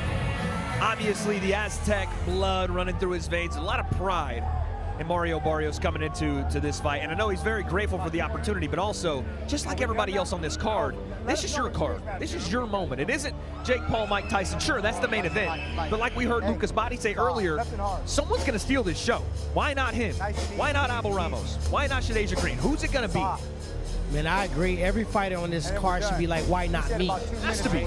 And I would never be on this card looking like, okay, I'm just happy to be here. It's a great moment. People, no, I'm trying to take over. I'm trying to show out. I'm trying to like, dude, I came here to watch them, but I saw this kid fighting on that card. Now I'm going to ride with him. Every T-shirt he sells, I'm buying one. Every fight he fights, I'm tuning in. This is literally a chance for the undercard or non-co-main event fighters to become an international superstar with the world watching. One great performance could elevate their stock to an otherworldly level. This is the biggest platform boxing's ever had. And one thing I'm seeing that, I know I said when these veteran fighters are fighting for titles, you don't really look too much in the open workout and what they're doing, but I do see him turning his hands over on every punch. A lot of times guys get real cute with their pinkies and thumbs up shadow boxing. They don't turn their hands over. They don't show full extension. He has not thrown one punch from his face that has not been fully extended, right? There's a lot of fighters in that kind of weight range too for Mario Barrios. A lot of names that are going to look at this fight and say, that WBC belt looks nice. Let me see what Mario is doing after this. You know, this is, again, we talk about opportunities. There's so many big names in the welterweight division. Or just, again, around that way. You want to talk about, I don't know, food tennis. You want to talk about a guy like, how about Ryan Garcia when he comes off suspension? These guys that are looking to move up, because we know that Ryan's not making 140 anymore. He's not coming down to 135. There's going to be some big name opportunities, and some of the biggest names in boxing are right around his weight. That's why you come on this card, and it's why you're looking to put a star-studded performance on. Take a little break. Take a little break. Give it about 30 seconds break. You see him take a little break. We don't need to look tired out here. We fresh. We the champion, right? I don't even think he need to put gloves on. He can just end at the shadow boxing because we've seen enough. He's ready. He's sharp. He's bouncing those shoulders on those punches, and we already know he got power. The thing I love about open workouts, it shows you a sneak peek of how they're going to be during the fight. But at the same time, I feel like they're holding back, so not everyone sees their 100% what they're going to do and give away their game plan. Of course, of course. And again, like T. Wood said, a lot of this is for the fans that are coming in. And by the way, you got a lot of people in the building here, man. The energy is so high. I have never been a part of something like this on this level with this level of production. It feels. Listen, they say in Texas it always feels bigger. No Diddy, but today it just feels like a massive event. Yeah, you know, one thing I appreciate is as I look around, I see a lot of kids with the boxing bully hats on and T-shirts on. One time for Most Valuable Promotion, those guys, I know they made it possible for these kids to get out here. And what better way to show people the future or another option or another career than to put them in a big moment like here, to give them something to dream about. I probably saw at least 50 kids walking around here to get an opportunity to watch this. I never got an opportunity to watch Mike Tyson. So the inner kid, the 80s baby, will get an opportunity to watch him fight Friday. And I can only imagine how these kids are appreciative of it. And it's like you said, too, you know, these kids are obviously coming to watch Mike Tyson. They're coming to watch Jake and Amanda and Katie Taylor. But let's say Mario Barrios did steal the show. All of a sudden, how many kids are Mario Barrios fans? Yeah, how many for kids sure. want to get in the gym and fight like Ellis Deca? You know what I mean? Sometimes it's more attainable. Sometimes it's more reachable when you see a fighter that maybe not, you don't know name-wise, or they don't talk as much, right? A Mike Tyson and a Jake Paul, or some of these kids, like, okay, I may not be on that level, but a fighter like this, yes, I can work myself into that place. We've seen it tonight. How many of the fighters have come out to almost a surprising applause? You know, we watched Whindersson come out and the place went crazy. Almost every Neeraj had fans right behind us chanting. I don't know what they were saying, but it were all in unison. Look at my man right here. He's loving it, man. He don't even know that that's a punch-out shirt he's wearing. He's too young for all that, but you can just see the energy here, man, and it's just getting started. We have so much still to go. We have tomorrow our press conference, then our weigh-ins, and T-Wood, when we do start to make our way through the week, as a former champion, when do you start feeling like, okay, it's time? Is it the press conference, is it the weigh-in, or is it when you get those hands wrapped on fight night? I mean, for me, it feels like it's time when I do the face-off, right? When I get in, not the press conference face-off, not the open workout face-off, not the ones that they have throughout the promo. Good to see you. Let's get over here so the people can see your face. Woo! I feel like we need a mosh pit situation with the music that you brought into the ring. How are we feeling? I'm feeling good. You know, I'm happy to be back here in Texas. I'm from San Antonio. You know, just 4 hours down the road. Poro San Antonio. Yeah, you know, just happy to be here. You know, back in Texas. Happy to be fighting here. You know, I'm stoked. You got Bob Santos over there in your corner, familiar face to see, and he brought you the belt. What's it gonna take on Friday? It's gonna take everything. I know Abel's coming hungry. You know, he's ready. But I'm gonna do whatever it takes, you know, to make sure this belt stays in San Antonio. When you see, yeah, you can be loud, fans. Make some noise. Knowing the size of this event and what's the promotion that has gone into this with Most Valuable Promotions in Netflix and that center stage happening on Friday, you're not nervous, you're not worried, you're ready for this, right? Oh yeah, I've been ready. You know, you got two Mexican fighters in there, you know, fighting for the WBC. You know it's gonna be a banger. You know, I'm gonna make sure, you know, my home state fans are happy with the fight, and I got no doubt that like this fight, it could easily take fight of the night. Okay, we're calling it now. Yeah, we're calling it right now. You see that? Say it to the camera. Barrios versus Ramos. It's gonna be fight of the night. You heard it here, folks. Stay tuned for Friday. We're taking it back to Wade. There he is. Mario Barrios right there. But folks, we've seen a lot of workouts, but now we get to see the arrivals for our co-main and main. Look at Katie Taylor making her way into the Toyota Music Factory. Stoic as always as she walks through, and there is the real deal. Amanda Serrano making her way to the Toyota Music Factory. A banger of a fight. Of course you don't want to miss, but look, who is that? Amir, who is that guy? My dad doing his thing. He's getting ready right now. There he is. That's my guy. Mike Tyson, the baddest man on the planet. And you can just feel the energy as people see those legends walking into the ring. Tyron, what are you smiling about? Look at that energy, man. Mike Tyson just walked in the building. I know that's your dad, right? For sure, But in real life, let's be for real, it's Mike Tyson, the most scariest fighter in boxing history, right? And it wasn't because he was 6'5". It was because when he went in there, he knocked your head off your neck. So I'm excited about it. I'm sorry. That co-main event's got some spice on it too, guys. I watched the face-to-face between Katie Taylor and Amanda Serrano this week, and there is some spite. They're not saying it because they're very respectful, but this fight is going to keep bubbling. It might start tonight. One to watch, I can't wait for. But Amir, you saw your dad there. Did you get any kind of read for him getting out of the car there? Anything you saw? I just see he's ready. He's ready to go. He's ready to prove the doubters wrong, and he's going to do what he wants to do. So he's going to be strong, he's going to be powerful, and he's going to showcase some of that today. You were a good kid, weren't you? I can't see you being disobedient. No, not at all. And getting spanked by Mike Tyson. Yes, sir. No, Amir's been in my ear since we touched down in Dallas about Mike. He is with the team. There's nothing about it that he thinks is anything wrong. He thinks Mike is ready to go, and he is ready to go, folks, because right now standing by is Dasha with the introduction of Iron Mike Tyson.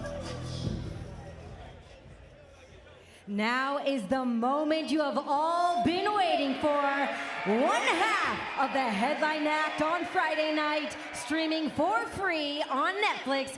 Coming to the ring, the former undisputed heavyweight champion of the world, the pride of Brownsville, Brooklyn, New York, and the baddest man on the planet, Iron Mike Tyson!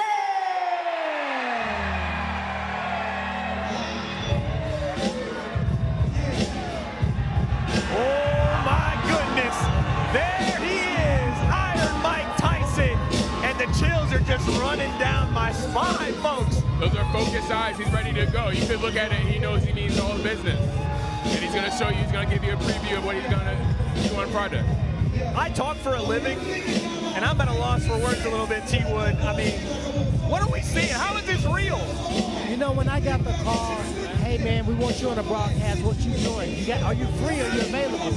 Of course I'm available. If I'm not, I'm gonna push some stuff out of the way. But as I'm sitting here now, you can almost get it for a loss of words. You never imagine a moment, even if you're not calling the actual fight, being a part of any moment that a Mike Tyson is involved with, right? When you look at boxing, you can never mention boxing or combat sports just because he was so destructive without saying Mike Tyson. To be here to watch him, I'm excited. I do want to go and pay for a chiropractor for Javier Cordero. I know his elbows are sore. I know that body shield, his ribs are sore from getting hit, right? He did his work. Let's see what Tyson does. You know what's crazy about this fight? I remember his later fights, he just was going with the flow. He really wasn't training for those fights, but this is the first time I've ever seen him like totally locked in on a fight. A professional fight, and it's another level. I've never seen that in the zone type of mentality before a fight. And he wants it, he's gonna get it. I mean, let's just go over real quick some of the legacy of Mike Tyson. The youngest boxer to ever win the WBC, WBA, and IBF heavyweight titles. He was 20 years old. That's great. 20 years old. And on top of the world, not only that, he is recognized as one of the most feared punchers in the heavyweight division's history.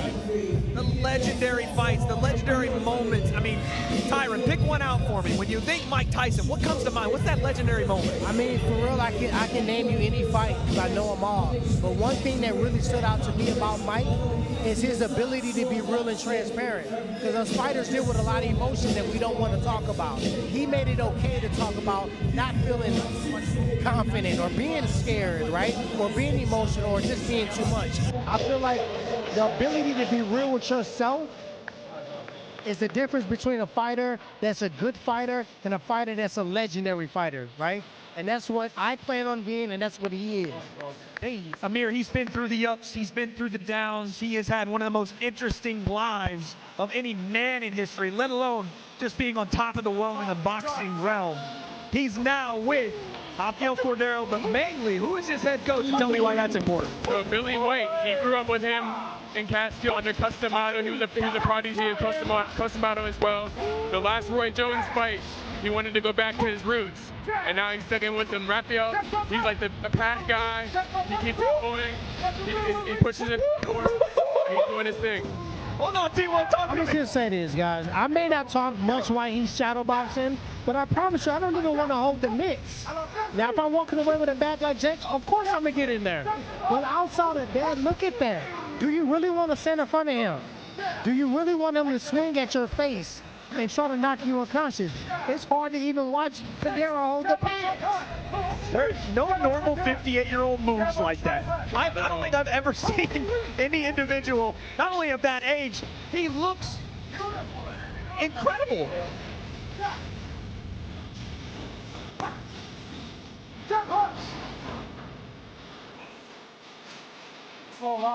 And one thing I see right here is just, we see a 20-second clip, we see a 1-minute clip on the Instagram. Everybody can look like a savage on the internet for a few seconds, but now we're gonna watch it here. Beautiful. Jab, hook, cross, roll, cross. Hook, cross, roll, cross. Jab, hook, cross. Jab, hook, cross. Jab, hook, cross. Hey, jab, it's amazing. Beautiful, breathe. Jab, jab is breathe. Beautiful. Jet Li. Jet Li. Oi. Another one. Back run.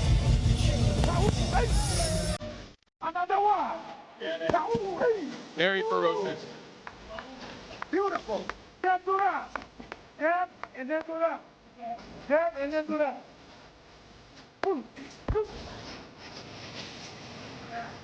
Excuse me? Jab to that.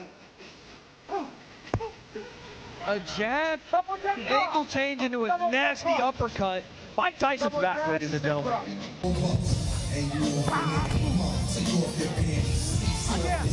Again, double jab cross.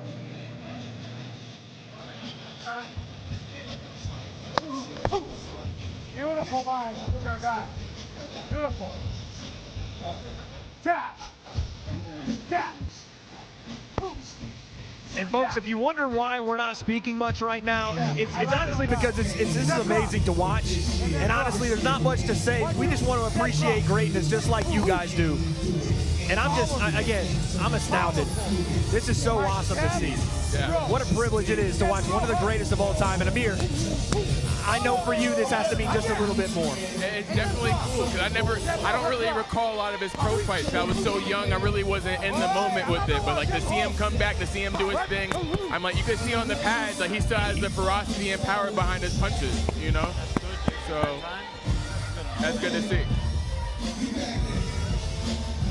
And again, just an absolute legend. And I'm surprised. I got to say it, I'm surprised watching that because we've seen clips. You know, we've seen little bits and pieces of Mike Tyson, but watching him congruently move around, and it's not just 1 second or this clip and a big cut. Tyron, you saw a full-fledged, fluid workout there.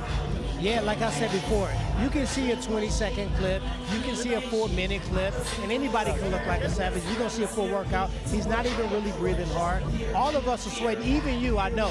We all are sweating because, like, you don't recognize you in a moment until you're in a moment. And we all are in a moment right now. And again, it's a big moment.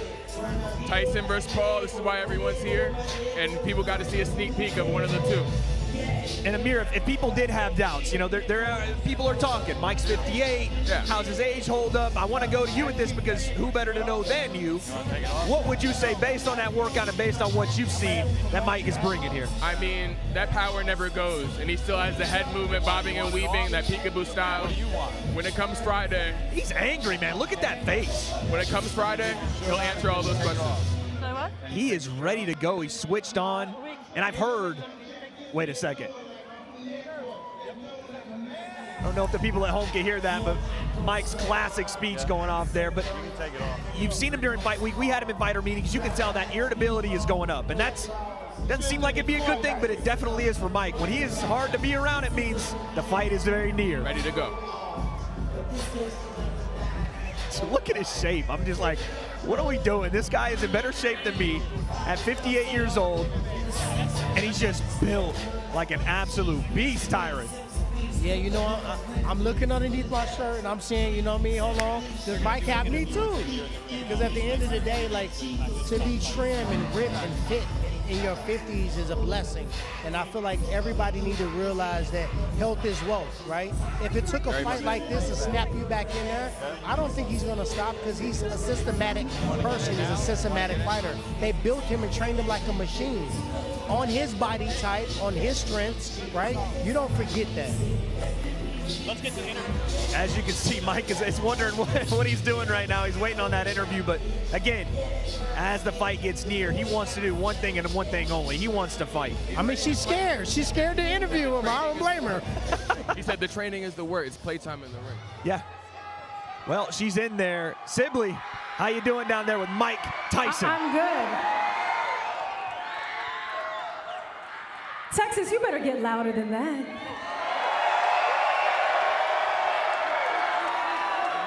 Mr. Mike Tyson. It is so different to see what you do when you're on your phone or watching online, to witness it right here. It is something spectacular that I don't think any of us have seen before. At this point, there's a quote that you have said, God lets everything happen for a reason. It's all a learning process. From the moment you started getting into camp for this fight, what have you learned about yourself so far? That I'm tougher than I believe I was. Because actually, when I agreed to this fight and I started training, I said, what the fuck was I thinking of? And I finished the process, and now the fight's the party. All the hard work is done. When you have all these fans here, the number that I've gotten so far, broadcasting around the world, 282 million subscribers, most likely the biggest live crowd, obviously, that you fought in front of. Did you ever think for this moment that it would be taking on Jake Paul? Never in a million years. No, I never thought I would be fighting him. And out of those numbers that we'll be watching, something special, and I know you're close to them. Your kids are here, your family's watching. They'll be at that ring on Friday. To have them there, what does that mean to you? Say that once again, please. Outside of the fans watching and all the eyes on you, I'm sure the most important ones are your family. Your kids are out here, everyone's coming in to see you on Friday. What does it mean to have family with you? Well, it's the family's everything. But my kids, to my children, I'm nobody. But that night they're gonna find out their father's very special.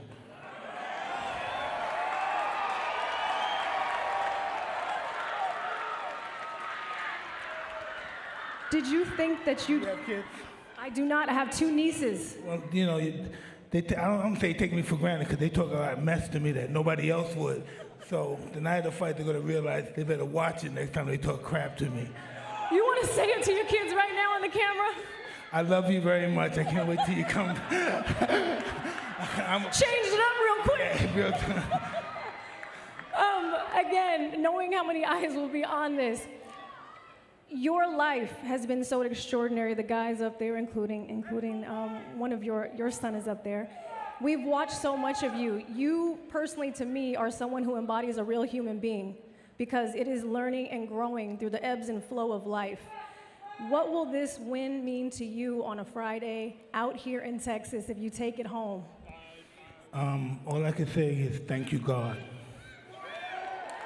Anything else you want to say before we get out of here? Excuse me? Anything else you want to say to the fans that are going to be tuning in? Tune in on November 15th. You won't be disappointed. There you go. The man right here in the ring, Mike Tyson, will see you on Friday versus Jake Paul. Now it's time to go over to Dasha. Thank you, sir.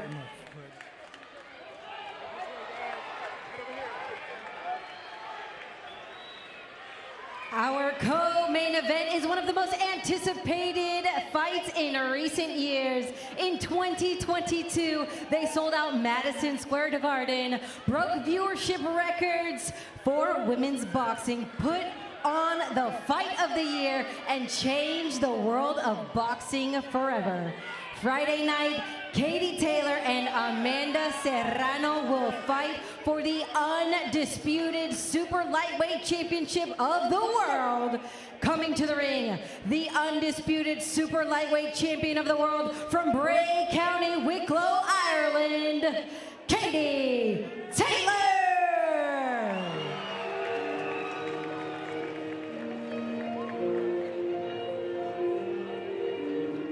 I'll tell you what, gentlemen, you're not going to hear this much, but Katie Taylor she's got a tough act to follow right there. That was one of the most inspiring, one of the most heart-wrenching, it's Mike Tyson. That's all I can say. It's a Mike Tyson. And I cannot wait to watch that man fight. But we have a star of her own in our co-main event, the undisputed super lightweight champion of the world, Katie Taylor. Looking sharp right now, T-Wood. What do you think of Katie Taylor? I mean, she got to set the record straight. She got a chip on her shoulder. She got some things to prove. A lot of people think that fight was so close, too close to call. Some people gave it to Amanda. I myself was one of those people. When she go out Friday, not only did she get a chance to make it a clear and concise victory, she also get a chance to fight on Netflix for free on the biggest platform that she's ever had. What a better time for her to go out there and pop out and put Ireland on the map like she never did before. And, you know, we talked about it earlier, Amir. The first fight was so close between her and Amanda Serrano. A lot of people had it going one way, had it going another way. Katie Taylor ultimately took that win. And I feel like there is a sentiment out there, maybe roaming around that, okay, Amanda Serrano really won the fight. And Katie Taylor has heard a lot of that. Yeah. And she's used that in camp. A chip on her shoulder. Usually you wouldn't think the winner has to have that chip. She's coming into this almost feeling disrespected a bit. Yeah, because like that's fuel to the fire, bro. Because everyone's saying you lost, you got a free victory. She's trying to prove, like, you know what? I won the first time, even though you thought I didn't. I'm gonna prove the second time. You don't even have to think about the first time ever again. And again, born in Bray, Ireland, 23-1, 6 knockouts. Again, the 2012 gold medalist and the current undisputed super lightweight champion. What hasn't she done in this sport? Really, outside of this fight, the biggest fight in women's boxing, what is there left to do? She feels like she's on Mount Rushmore here, guys. I mean, it's her versus her again. When you get to the point where you have achieved all the greatest thing that you set out to do, now we'll start to create the distance between you and number 2. And that's You've been there, T-Wood. You've been there. And that's what I had to do. I had to put myself in a position where any type of mistake or any type of weakness that I had to grow that weakness in the off season. And I had to perfect the strengths. That's where she's at in her career, right? And she's fighting against a girl that's going to bring all of that out. Yeah. You have no choice but to be your best against Amanda Serrano, where she will get you out of it. Absolutely. They really just have to bring it, both of them. They really have to bring it. They're on the biggest stage. They gotta perform. And when we look at this matchup, again, we've seen it before in the ring, but when we look at that tail of the tape, you're talking about two ladies that have dominated their respective divisions throughout their careers. They've made their names. Like you said, T-Wood, all that's really left is you versus you. But she is taking on the undisputed featherweight champion. Amanda is moving up here in weight. That's going to be, I think, crucial for this fight because Amanda's fighting up Katie Taylor, the champion. Like, okay, you want the rematch? Come to me. How big of a difference is that going to make this time around? I mean, the X factor is a power. Look at her hand. She's wearing puncher's gloves. Any boxer, any fighter that knows when you're wearing those gloves, you're a puncher. You don't put those on unless you are. Otherwise, you want the super padded and the super cushy ones. When you're trying to have someone feel your knuckles through the glove, you wear what she's wearing right now. So she shows she has power. One thing that we cannot forget, the second win she got in that fight was one that's all heart. That's not conditioning. That's saying, I'm not losing tonight. It looks like I'm losing. I have to make a comeback. I have to take this into my own hands. To be honest, that was the best women's boxing fight I've ever seen in my life. Absolutely. And that could have been the fight of the year over any male boxing fight.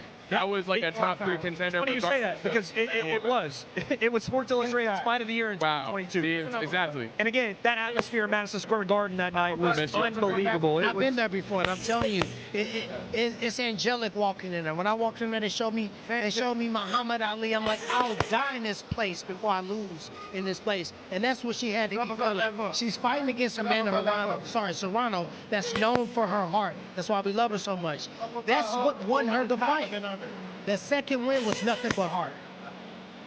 A lot of people have talked about what Amanda should do differently here, but see what you touched on something, and I'm starting to notice in this open workout. You know, Katie Taylor, not really known as a heavy power puncher, but I'm seeing her sit down on shots here. I'm seeing a different mentality this time around. I think that a lot of the talk has been about Amanda's power and the 31 knockouts. Maybe Katie Taylor going to try to turn the tide a bit here. I mean, I did see power from Katie Taylor in the first outing, right? But I only saw 2 shots. And I'm seeing that on the mitts right now. 2-3. Uppercut hook. 1-2. Watch what she's doing. That's where Amanda Serrano did a better job because she was coming forward. She was starting with a jab. She was getting her combinations off, and then she got back on the jab. So she's starting and ending the dance. Her volume's gonna be higher. The thing about Katie, she's not a big knockout puncher, like one punch, but it's the accumulation of punches that eventually gets her opponents out of there, just like disorients them to a decision. But like Amanda Serrano, she has that real power compared to her. So she could act, if anyone's getting knocked out, it's her. But if it's a decision, if it's like the last fight, it might be a different fight. But decision, I could see Katie possibly winning. And see what you've been in rematches.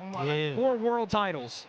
So what is the difference maker that time around? You're so familiar, you have so much knowledge from that first fight, but can you get lost in that a little bit? And I've been in those rematches, especially when it's a very tough opponent to beat once, right? To do it again, when now they've been in there. There's a difference between seeing somebody on film and actually being in there with them. Once you get a chance to be in there with them, some mistakes you made, you can correct, right? The thing I had is I had a rematch right after the fight. So you had to get right back in camp. These fighters get an opportunity to fight against others, fight against heavier opponents, right? Get some wins underneath their belt. They've been talking trash back and forth, so the smoke has never left, right? It's the perfect timing. They built this atmosphere, they built this moment. So when they fight, it's something that we've been waiting on. That's a beautiful left hook she's doing and pad work, bro. It's the timing, it's like the power of it. Like, it just seems like it's so smooth and effortless. Like, I like it. Great timing. There is a lot of effortless movement with Katie Taylor, and also that gas tank never ends. And again, you're talking about two fighters that are like that. Amanda Serrano is the same way. It's all gas, no brakes. When you have two locomotives like that, we saw it in the last fight. They will meet in the middle, and there's going to be leather traded back and forth. Someone's going to have to make that marginal difference. That's little what change. That's what Of the course, of course. Back and forth, no giving up. It's so hard to describe how important this fight is as well for women's boxing. There's been such a shift over the last 4 years. Obviously, with Amanda Serrano coming on with MVP and her name being elevated to the rightful place it should have been all the time to begin with. Katie Taylor, obviously, with a lot of her accomplishments, the backing of Eddie Hearn as well. You've seen these two women push the game to a high level to the point now where a lot of people are calling this the main event of this card. And that's why I like when they call it the co-headliner, right? Because somebody has to fight last, unless they're going to fight at the same time, right? So it's not because this fight is not as meaningful. When I look at this fight, I don't see a marginal change either fighter needs to make. They both had world-class performances in the last outing. She needs to throw more volume, more than 2 punches, and Amanda Serrano needs to move her head more. Those two corrections, we already saw the fight of the year, right? They don't need to do much more, but to secure and make it a situation where nobody has any doubt, that's what each fighter needs to do. Both champions in their own right, both very humble, but both very set on making history. This is one, folks, you do not want to miss for the undisputed super lightweight championship, as Katie Taylor once again shows off some of that shadow boxing. Very determined, but again, a very humble champion as well, and doesn't really like a lot of the spotlight on her, doesn't really like a lot of the attention on her. So this is something that she's had to obviously grow into as a champion, and she's handling it better and better as she stands by with Sibley Scholes. Katie Taylor, we're back. Smile on the face. Just got done in the open workout. Look at all the fans that are here. We can only imagine what it's going to look like on Friday. How are we feeling going back into this, meeting Amanda again? Oh, this is amazing just to be here. To be on the same show as Mike Tyson is an absolute privilege. So I nearly pinched myself for the last few months that this is actually happening. So the first fight with Armando was obviously epic, and I know the second fight's even going to be more epic, so I can't wait. You answered it for me. I was going to say, are we going to see the same fireworks? It was a slugfest that first time around. Will that be heightened even more come Friday? I think so. There's not going to be a lot of feeling now in the second fight. We know each other so well now. We spent 10 rounds together, so we're just going to go straight into an all-out war thing again on Friday night. The last time was fight of the year, and this time I can't expect anything less.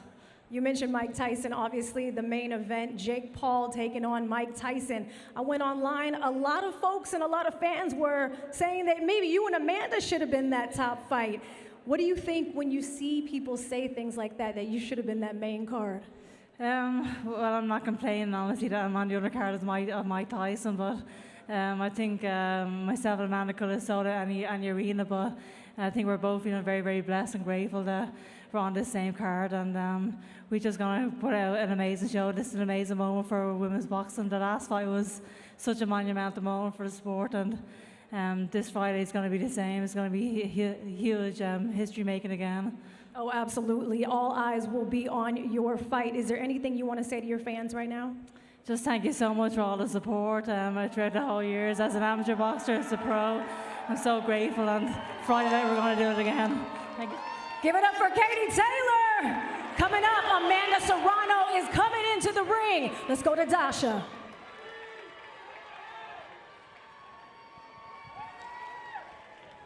And her opponent on Friday night, the most decorated fighter of all times, boxing trailblazer and unified featherweight champion with a record of 47 victories, 2 losses, 1 draw, and 31 of those victories by knockout. Let's give it up for the unified featherweight champion, Amanda, the real deal, Serrano.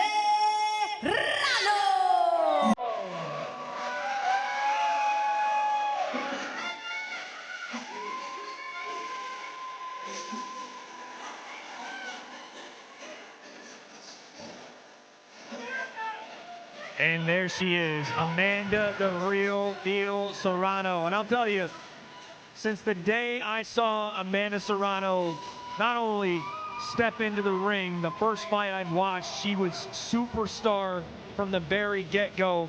It's so important and so amazing to finally see her elevated to the level that I feel she's been at from day one. Definitely. When you look at Amanda Serrano, she's 50 fights, right? She loves fighting. She said, I love getting punched in the face. I love fighting.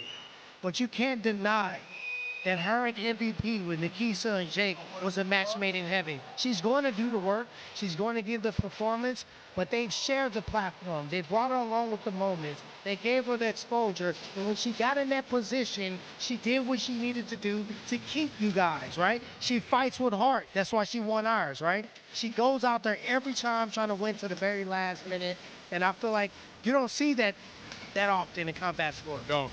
The thing I love about her, she has such a mild, calm demeanor, but once she gets in the ring, she goes pure animal mode and goes to work. You know, Fighting she knows how to shut it off and shut it on, you know? It's always on. Yeah. Fighting is her life. It always has been. And she's always, we call her a trailblazer for a reason. Amanda Serrano has been a trailblazer in combat sports, by the way. Not just in boxing. Tyron Woodley, you know this girl gets down in the MMA cage as well. Yeah, you know when I look at her footage and I look at her fights and I look at her working out, hitting the mitts, sometimes I'm looking to scout for some notes for the commentary, but then I'm watching for myself. You know what I mean? You got to be real. Like, if you're a great fighter, it doesn't matter if you're a female or a male. Look how crispy her technique is. Look how poised she is. Look how active her jab is. She's really the complete fighter. She punches high, she punches low. And now, she's, like I said before, it's prize fighting. She's made a higher prize. So now she has the ability to recover better, train better, nutrition better. Sparring partners can go with her. There's really no limitations. Whatever she needs, she can now do. And I feel like she was doing a lot with lesser. Now she's in a position where now she hasn't lost that drive. She hasn't lost the hunger, but now she's gained resources and utility to put that work in.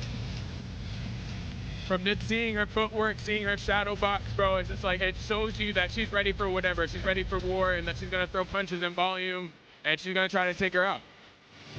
You know, we go down the list of accolades for Amanda Serrano. We talk about the Unified Featherweight Championship. We talk about the 47 wins, the 2 losses, 1 draw. We talk about the 31 knockouts. We talk about the 2 wins in MMA. And you start to ask yourself the question, T. Wood, this fight, I know we have the great Clarissa Shields out there. All respect to her.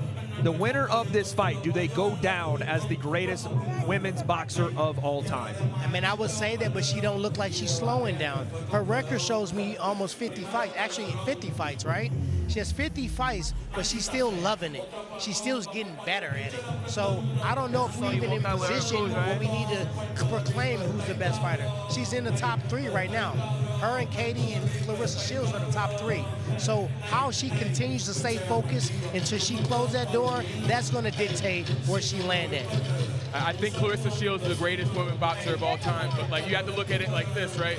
Remember when Errol Spence and Terrence Crawford were fighting? They were number 3 and number 4, and the winner of that fight went to number 1 because they literally beat another pound-for-pound fighter to get that spot. But in my opinion, like I agree with you, Clarissa Shields is by far the best women's fighter in my opinion. And T. Wood, you talked about earlier, you know, what both women have done since that first fight. We talked about Katie Taylor and Chantel Cameron fights; those were amazing as well. Amanda Serrano has made history even since making history, if that makes sense. She is the first woman in, I think, let's say 100 years, potentially more, to have a 12-round, 3-minute bout and won that in a WBO championship bout unanimously. How about this? Threw 1,100 punches in that bout, T-Wood. You ever thrown 1,100 punches in a fight? Never. I've never thrown 1,100 punches in a day. So when you're looking at Amanda Serrano, one thing you gotta really, if she want the special ingredient of her that separates her from everybody else, she's stepping up to every challenge. She's moving up to any weight class. She's dropping down to any weight class. It don't matter if it's a 2-minute fight or 3-minute fight. She's not going to walk away from any challenge, right? Every fighter can say that, male, female. She's stepping and she's embracing the challenge. I almost feel like she needs the challenge. I want to talk about moving up in weight. Look at the shape of Amanda Serrano. That is not a fighter that you could tell has moved up outside of just the absolute definition in her muscles. She looks like someone that takes it so serious, Amir. Yeah, she looks like she translates to the weight well. Like, she still has power. She's still a great boxer. She has speed still. That's one of the big questions. We were like, you know, coming up as much as she is there going to be a big difference when they stand next to each other. Amanda kind of looks like she's a bit of the bigger fighter right now. Exactly. I mean, look how crispy she is. Look at the sound, how dense those punches are hidden, right? She knows where she's going. She's putting her punches there, and the chemistry amongst her and her coaches is bar none. Just look how they're flowing. She's almost dancing to the beat, and when he's saying command, she's just throwing it without even thinking about it. She's confident. She knows it's there. She knows what's coming next. Jab block. And you look at the people in the crowd, we talked about it earlier. This is such a moment for women's boxing and the future of women's boxing. There's so many young girls that are watching this sport now because of the likes of Amanda Serrano, because of the likes of Katie Taylor. And this is just another showcase, much like MSG was, for the sport to grow even further. Again, a massive thanks to Netflix and MVP, because without it, we wouldn't be here. I just can't wait. These open workouts are just making me want to go to they got take you, a time machine on Friday. They got you. Take a time machine on Friday and just watch these fights, man. Real talk, man. I mean, Amanda gives Puerto Rico, the young fighter, something to be proud of. Like, when you can give people something to look up to and be proud of and inspire to be like, I mean, we question what we're doing down right here on Earth, right? When you're doing that, you impact and you changing lives, you know you're doing what God created you for. Speaking of changing lives, she's now starting to elevate the fighters of Puerto Rico, bringing them on to Team MVP and actually starting her own fight promotion as well. She's bringing in fighters like Crystal Rosado out of Puerto Rico, fighters like Chop Chop Chaparro. Those people coming into the scene are strictly because of one Amanda Serrano, and that's when you talk about giving back, how important she is to the island of Puerto Rico and to the sport of boxing. And she doesn't have to, and most people will urge you not to, and it would discourage you from doing so, but she's making that, and it's important to her. When we talk about this fight, you know, we said it with Katie Taylor, it's you versus you at this point. You've done everything in the sport. T-Wood, again, you've been there. What does keep you motivated? Obviously, Amanda wants to get that win back. But outside of that, you've done everything. Why still now? I mean, the window closes at some point, and she knows that if you don't move it, you lose it. She's staying active, she's staying fighting, because she knows one day she's gonna have to walk into something different. And I feel like she's wise. If I can look back at times when I took breaks and I thought I needed to take a vacation and I needed to step away from the sport, I could have been growing, I could have been learning, I could have been fixing weaknesses. And I feel like she understands the importance of staying in this moment, because it's gonna close before you know it. And you talked about adjustments. T-Wood, you said she's got to move her head off the center line a little more in this second fight. I would throw in there that it felt like Amanda didn't really get cooking until about the midway point of that first fight. Do you expect her to be on the front foot, on the gas to begin this thing? I mean, I feel like she was smart by moving forward. Ring generalship means a lot, especially when it looks even, right? If they're throwing a similar amount of punches and nobody's really getting hurt, the one that's walking down and got their butt to the middle of the ring is the one I would have to give the edge to. She started off jabbing. She started off moving forward. Even when she was getting hit, she never retreated from that pressure. So maybe she moved her head and maybe she counters a little bit earlier on. I don't think she should have did much more early on in the the first time around, right? She just got hit with that combination from Katie and it ignited something. And that's why we saw that 5th and 6th round explosion. I just love how she had a whole regimen, but she had shadow boxing, pad work. Like, she's just ready to go. You It's know, a workout. Well-oiled machine. Again, we talked about some of the fighters that come out here and won't do much and won't show much. Amanda's just not that person. She's going to go through it like it's a normal workout. Every day, every minute, every second she's in a boxing ring, she's working. She got 50 fights, so if people want to see what she's doing, how she get down, they can crack it open on YouTube. They can watch it on the fight. They can research and scout her, and you still got to stop it. You may know what I'm going to do, but can you stop it, right? So MJ showing it. MJ, she's a massive Michael Jordan fan, and everybody knew that MJ was coming down. He was going to get to the elbow, he was going to shake you, and he was going to hit the jumper over. Which you. makes a Could lot you of stop it? sense, because his mentality was everything. Well, she's with Sibley now. Let's go down and talk to the real deal. Amanda. Oh, give it up, Amanda Serrano! Always with a smile, and always when you're done with your punches, she does the walk away like nobody else. How are we feeling going into this? I just talked to Katie. She said she's ready. Her family, her trainers have said she's changed it up as a boxer this time around, taking you on again. Are we seeing a fight come Friday, or are we seeing boxers just go at it? What is it gonna look like? Well, I hope it's gonna be a fight, but you know, that's Katie's a warrior. She might start off boxing, but once I hit her, I know she's gonna come to fight. That's who Katie is. But it's gonna be a war. The fans are gonna be the winners come Friday night. I feel like each time you step foot in the ring, you level up. You go up another notch, and you set history. That will be more history making done this Friday. To know how much you've been a part of in boxing, what does it mean for you? Well, it means everything. It's truly, I think that's the hardest job, to being a great role model and being a pioneer in the sport. I have a great team, MVP, Jake and Akisa. You know, they helped me the last 3 years, but it's not just me that they're helping the sport of female boxing only to get better. And you know, sky's the limit for us all. Yes, look, we can tell these fans to make some noise right now. I'm in the ring with Amanda. This is a big, big thing right now. Jake Paul has been quoted as saying, "You are the greatest Puerto Rican boxer of all time." My question to you, ¿estás lista para la corona? I'm always ready. Soy lista siempre, siempre. I mean, it's definitely big shoes to fill, but I'm ready for it. I've been doing it. I fight with everything. Being a Latina, being a Boricua, that means so much to me. And to showcase that women, we can do it all.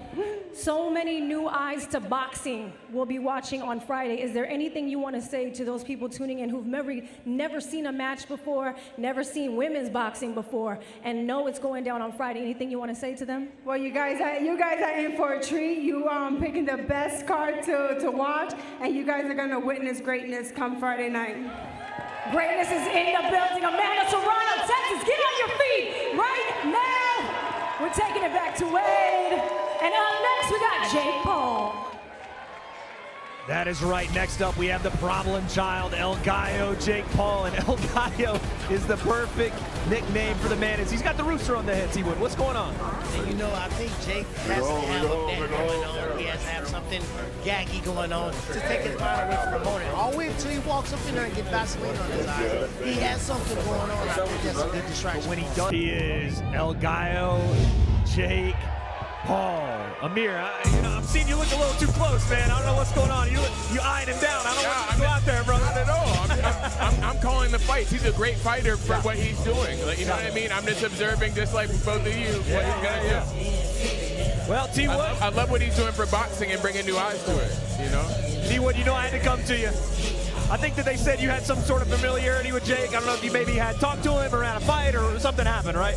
You know, before this fight, no fighter really hurt Jake besides me. True. No fight really gifted him the culture besides Talk your stuff, T-Wood. Right? Talk your stuff. So when I fought Jake, I'm the first one that everybody thought had what it takes to take him out. I thought I won the first fight, but we had to do it again. And one thing I found out the hard way, unfortunately, you can't make one mistake. One mistake was enough to let that right hand come through. So at the end of the day, I feel like he's utilizing these moments as distraction, right? He never really sit there and think, I'm fighting Mike Tyson on Friday, right? Because he's walking around with the gallo on his head. He's dancing in there, right? But at the end of the day, whatever works, keep doing it. If people not believing in you and not giving you your props and your proper due fuels you to keep going. I said, don't worry about if people give you your props, because clearly it's driven you to the point that you're at right now. You know, Jake's talked about that. He was like, I used to hate it when people would say, oh, you know, he's fighting this guy or he's not fighting that guy or this fight was, it was rigged, whatever. It used to upset him so much, and then he finally realized. And no fight is rigged, right? I want to clear that. And never. In the beginning, I never did that because it still clicks. People still think that I beat him. I never threw a fight. Of course, nobody ever throws a fight. You can't take credit away from someone that lands a punch. I've landed many punches, and I promise you, they all go back and look at the video and say, I wish I wouldn't have dropped my hands, right? For someone to be that much exposure, that much cameras, that much news and media and still perform, that's difficult. Absolutely is. And you know, the one thing, and you talked about it, T. Wood, is he is very good with the mind games. He's played a lot with everybody he's fought. He got you a Rolex. You still got the Rolex, by the way? Right now, I don't wear jewelry. Right? I'm back to the basics, right? But he did. But thing about when I fought Jake, I never fell for the rose, and I never fell for the hat trick. I knew he was training hard. I knew he's from a wrestling background. His family wrestled in Ohio. That's one of the hardest states. His brother was a D1 wrestler. So when you look at Jake, he was kind of Logan's shadow for a long time. He's been chasing that for a long time. So I know the mentality is there. Most guys didn't believe it. They didn't see it until it was too late. Well, that's, Amir, I wanted to come to you with that because it is easy to fall into the trap of, it's a YouTuber. He's not ready for Mike. How is Team Mike looking at Jake Paul? How is my dad looking at Jake Paul? Like, he's the champion of the world. He's underestimated people before. He's not going to do that again. He looks at Jake Paul like another opponent in like his heyday. Well, you know, as we look at this fight, some would consider it lopsided. It's Mike Tyson, for Christ's sakes, and it's Jake Paul. Well, the tail of the tape, it kind of backs that up because it's almost unbelievable to think that we're getting this fight in the first place. But when we look at the tail of the tape, it makes it almost impossible. 50-6, 44 knockouts. Obviously, the massive difference in age as well. But Jake Paul taking on this challenge, Mike taking on this challenge, it says a lot about both of their mindsets coming in, that they are different. It takes a lot, and you gotta commend Jake as well. It takes a lot of guts to get in the ring with someone of my dad's power. Absolutely. Ferocity. Most people aren't doing that. They could talk all they want about Jake this, Jake that, but at the same time, not many people are going from YouTube to want to fight at this level. Now, T-Wood, let's talk about the difference in weight. This is at heavyweight, the heaviest Jake has ever fought. I think he's walking around at about 223 pounds. How does that affect him in this fight? I mean, I think he was wearing that bodysuit and trolling us for a long time. True. So we never really saw what his body was even really looking like. It's kind of a gimmick, but it's also kind of a mind game. We're getting it right now. He doesn't look like he's fat. He doesn't look like he's out of shape. And you don't want to gain too much weight just to make a weight class because you lose speed, right? But you could gain a tad bit of power. So I feel like Jake Paul body is a fighter that if he goes up, he can be okay. He can cut down and be okay. I feel like Mike Tyson was always a shorter heavyweight. He had to use a peekaboo style to cut the distance to get in closer to a 6'3", 6'4", 6'5" heavyweight. So I think he looks fit. I think he looks like he's in shape. And we'll see here in a second when he starts hitting his pads. Well, before we talk about, you know, more of this fight and how it's going to look, I do want to mention that, you know, Jake is an enigma, right? You either love him or you hate him. Some people that watch this fight won't know some of the stuff that Jake has done outside of the sport. We talk about Puerto Rico and how much Amanda Serrano loves to put on for her people. Jake moved down there and immediately started building boxing gyms for the people in that island. His Boxing Bullies program has taken over in the United States and changing kids' lives and getting them out of the streets and putting them in boxing gyms to try to clean up and change their lives and make something of themselves. Not only that, but he's donated his fight purses before. He was at the Paris Olympics for Team USA Boxing. This guy is a lot more than meets the eye. I'm gonna be honest right now, because you know Jake likes to troll a lot. I feel like he's kind of trolling right now and not showing us what he's really like going for. He did that to you, T-Wood. He came out and did like a yoga routine. Yeah, he came out and hit the folks and was dancing when I fought, and I was like, man, I finna That's throw exactly these what hands. he's doing. But in reality, you know, he's changed coaches. You can see a different coach hold the pads. Theo Chambers now. I think he's been with him for a couple fights, right? As you start to elevate in your career, you got to get what you need, right? And I feel like maybe the coach doesn't want to show it. Sometimes it's not always in your control. When you watch him hit the mitts here, T-Wood, and you think back to your fight, what is the X factor for Jake here? How does he get this fight? I mean, since I fought Jake, he's definitely grown as a fighter. I feel like his variety is a little bit different, right? We've seen the uppercut knockout. He'll punch high, he'll punch low, he'll combination fight. He'll use lateral motion and use his feet. And he'll stand in there and bang with you. And he gets an opportunity to pull a plug, he'll do so. But one thing about Jake, and this goes for any other influencer, a Cap SI, or somebody that say they'll fight people and not really do it. What did you say? Cap SI. I wouldn't even give him love. It ain't his time. But he will fight a Nate Diaz, a Tyron Woodley, a Anderson Silva, a Mike Tyson, a Mike Perry. You gotta respect that. You gotta respect it. No other influencer is fighting. So at some point, we're gonna have to give him credit as a fighter. Amir, you're seeing a little bit of that troll come out right now. He's going southpaw. Do you expect any of this? See, the peekaboo style is ambidextrous. They have an answer for southpaw or orthodox. I don't think Jake Paul turning southpaw really would change that. Jake Paul is not going southpaw. Let me just tell you right now. I would troll and do southpaw just to throw a little kink in there, but your defense is not going to be equipped in one training camp to stop a Mike Tyson. You said you tried to go southpaw when you first started? No. I started southpaw, but I do that sometimes on a mitts to throw my opponent off.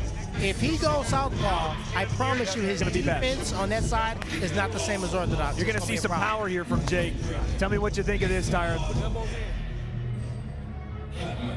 I mean, he got power, but he's fighting against power.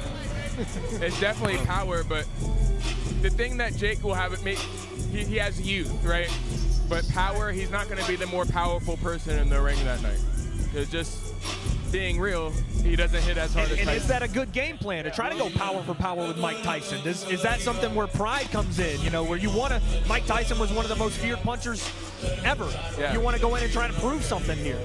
Jake punches hard though, but there's levels to it, you know?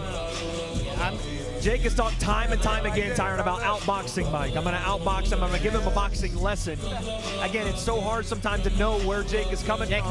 Jake's not about to do that. You're not about to give Mike Tyson a boxing lesson. All right, the only thing you can give him a lesson is father time.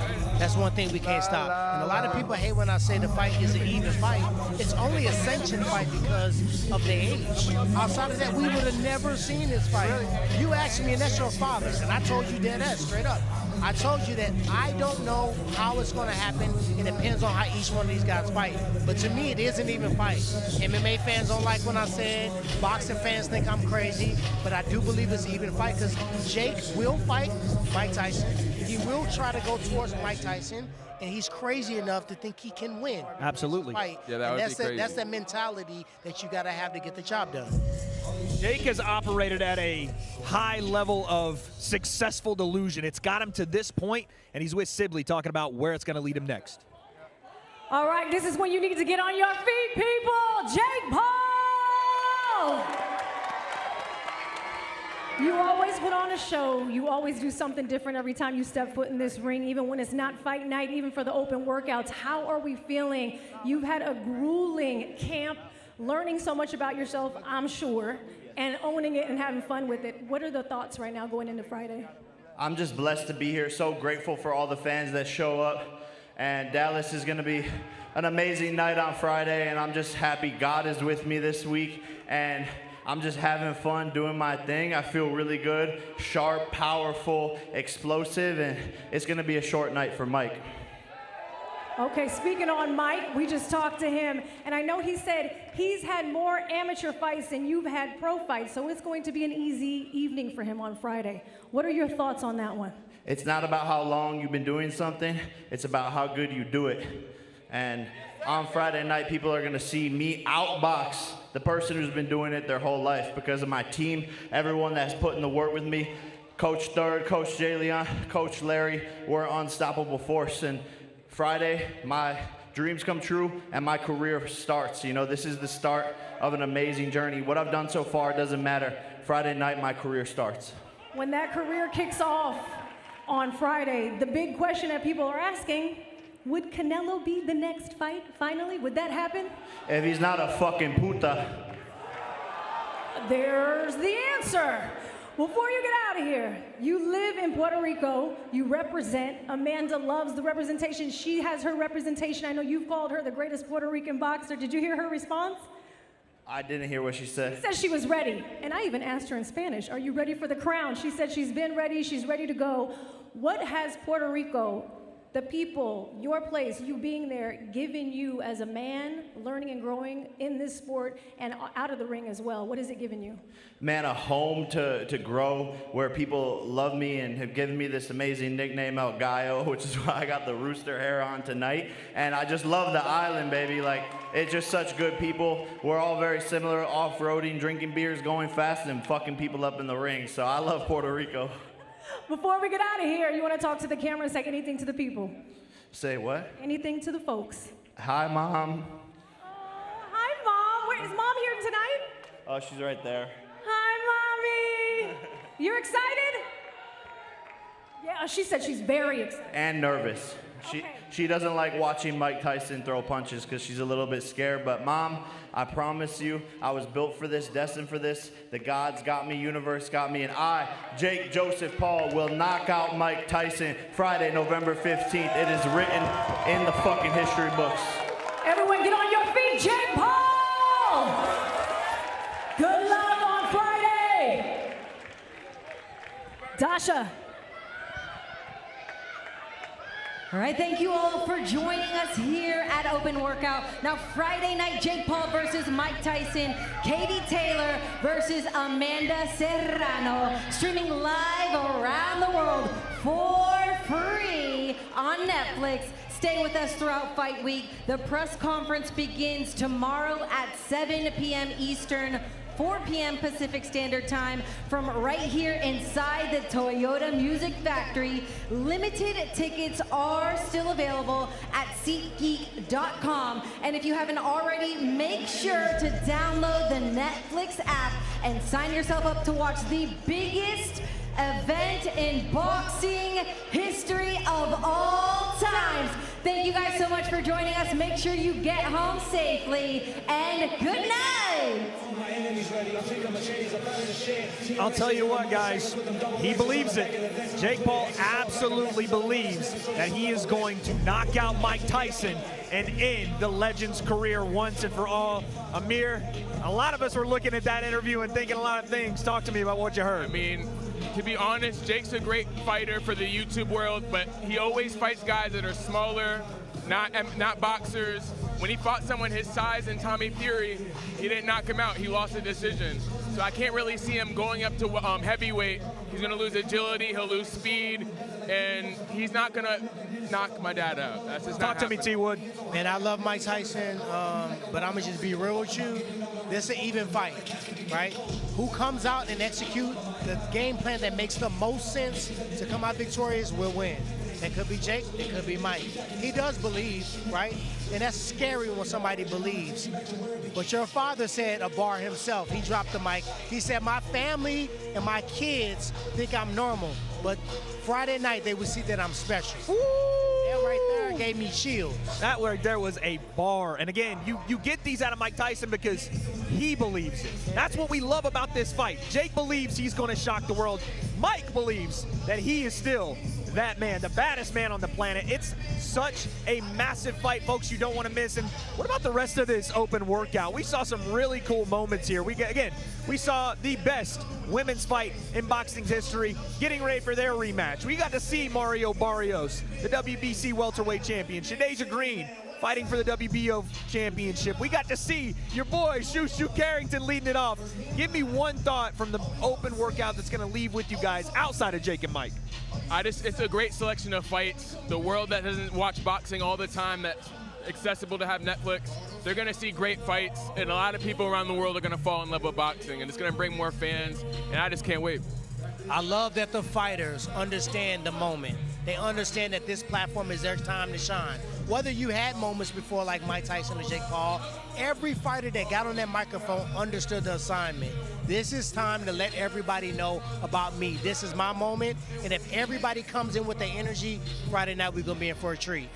And folks, we are just now kicking off fight week. Tonight was the open workout, but tomorrow at 7 p.m. Eastern, we have our press conference. You do not want to miss that. Thursday, our official weigh-ins are at 7 p.m. Eastern, and then Friday, it kicks off. Netflix Fight Night at 8 p.m. Eastern.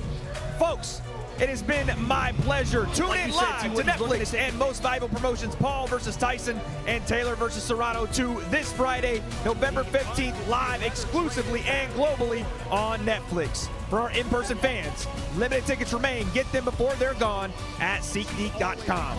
We'll see you right back here tomorrow at the Toyota Music Factory in Irving, Texas for the Fight Week press conference. The event begins at 6 p.m. Central Time Zone.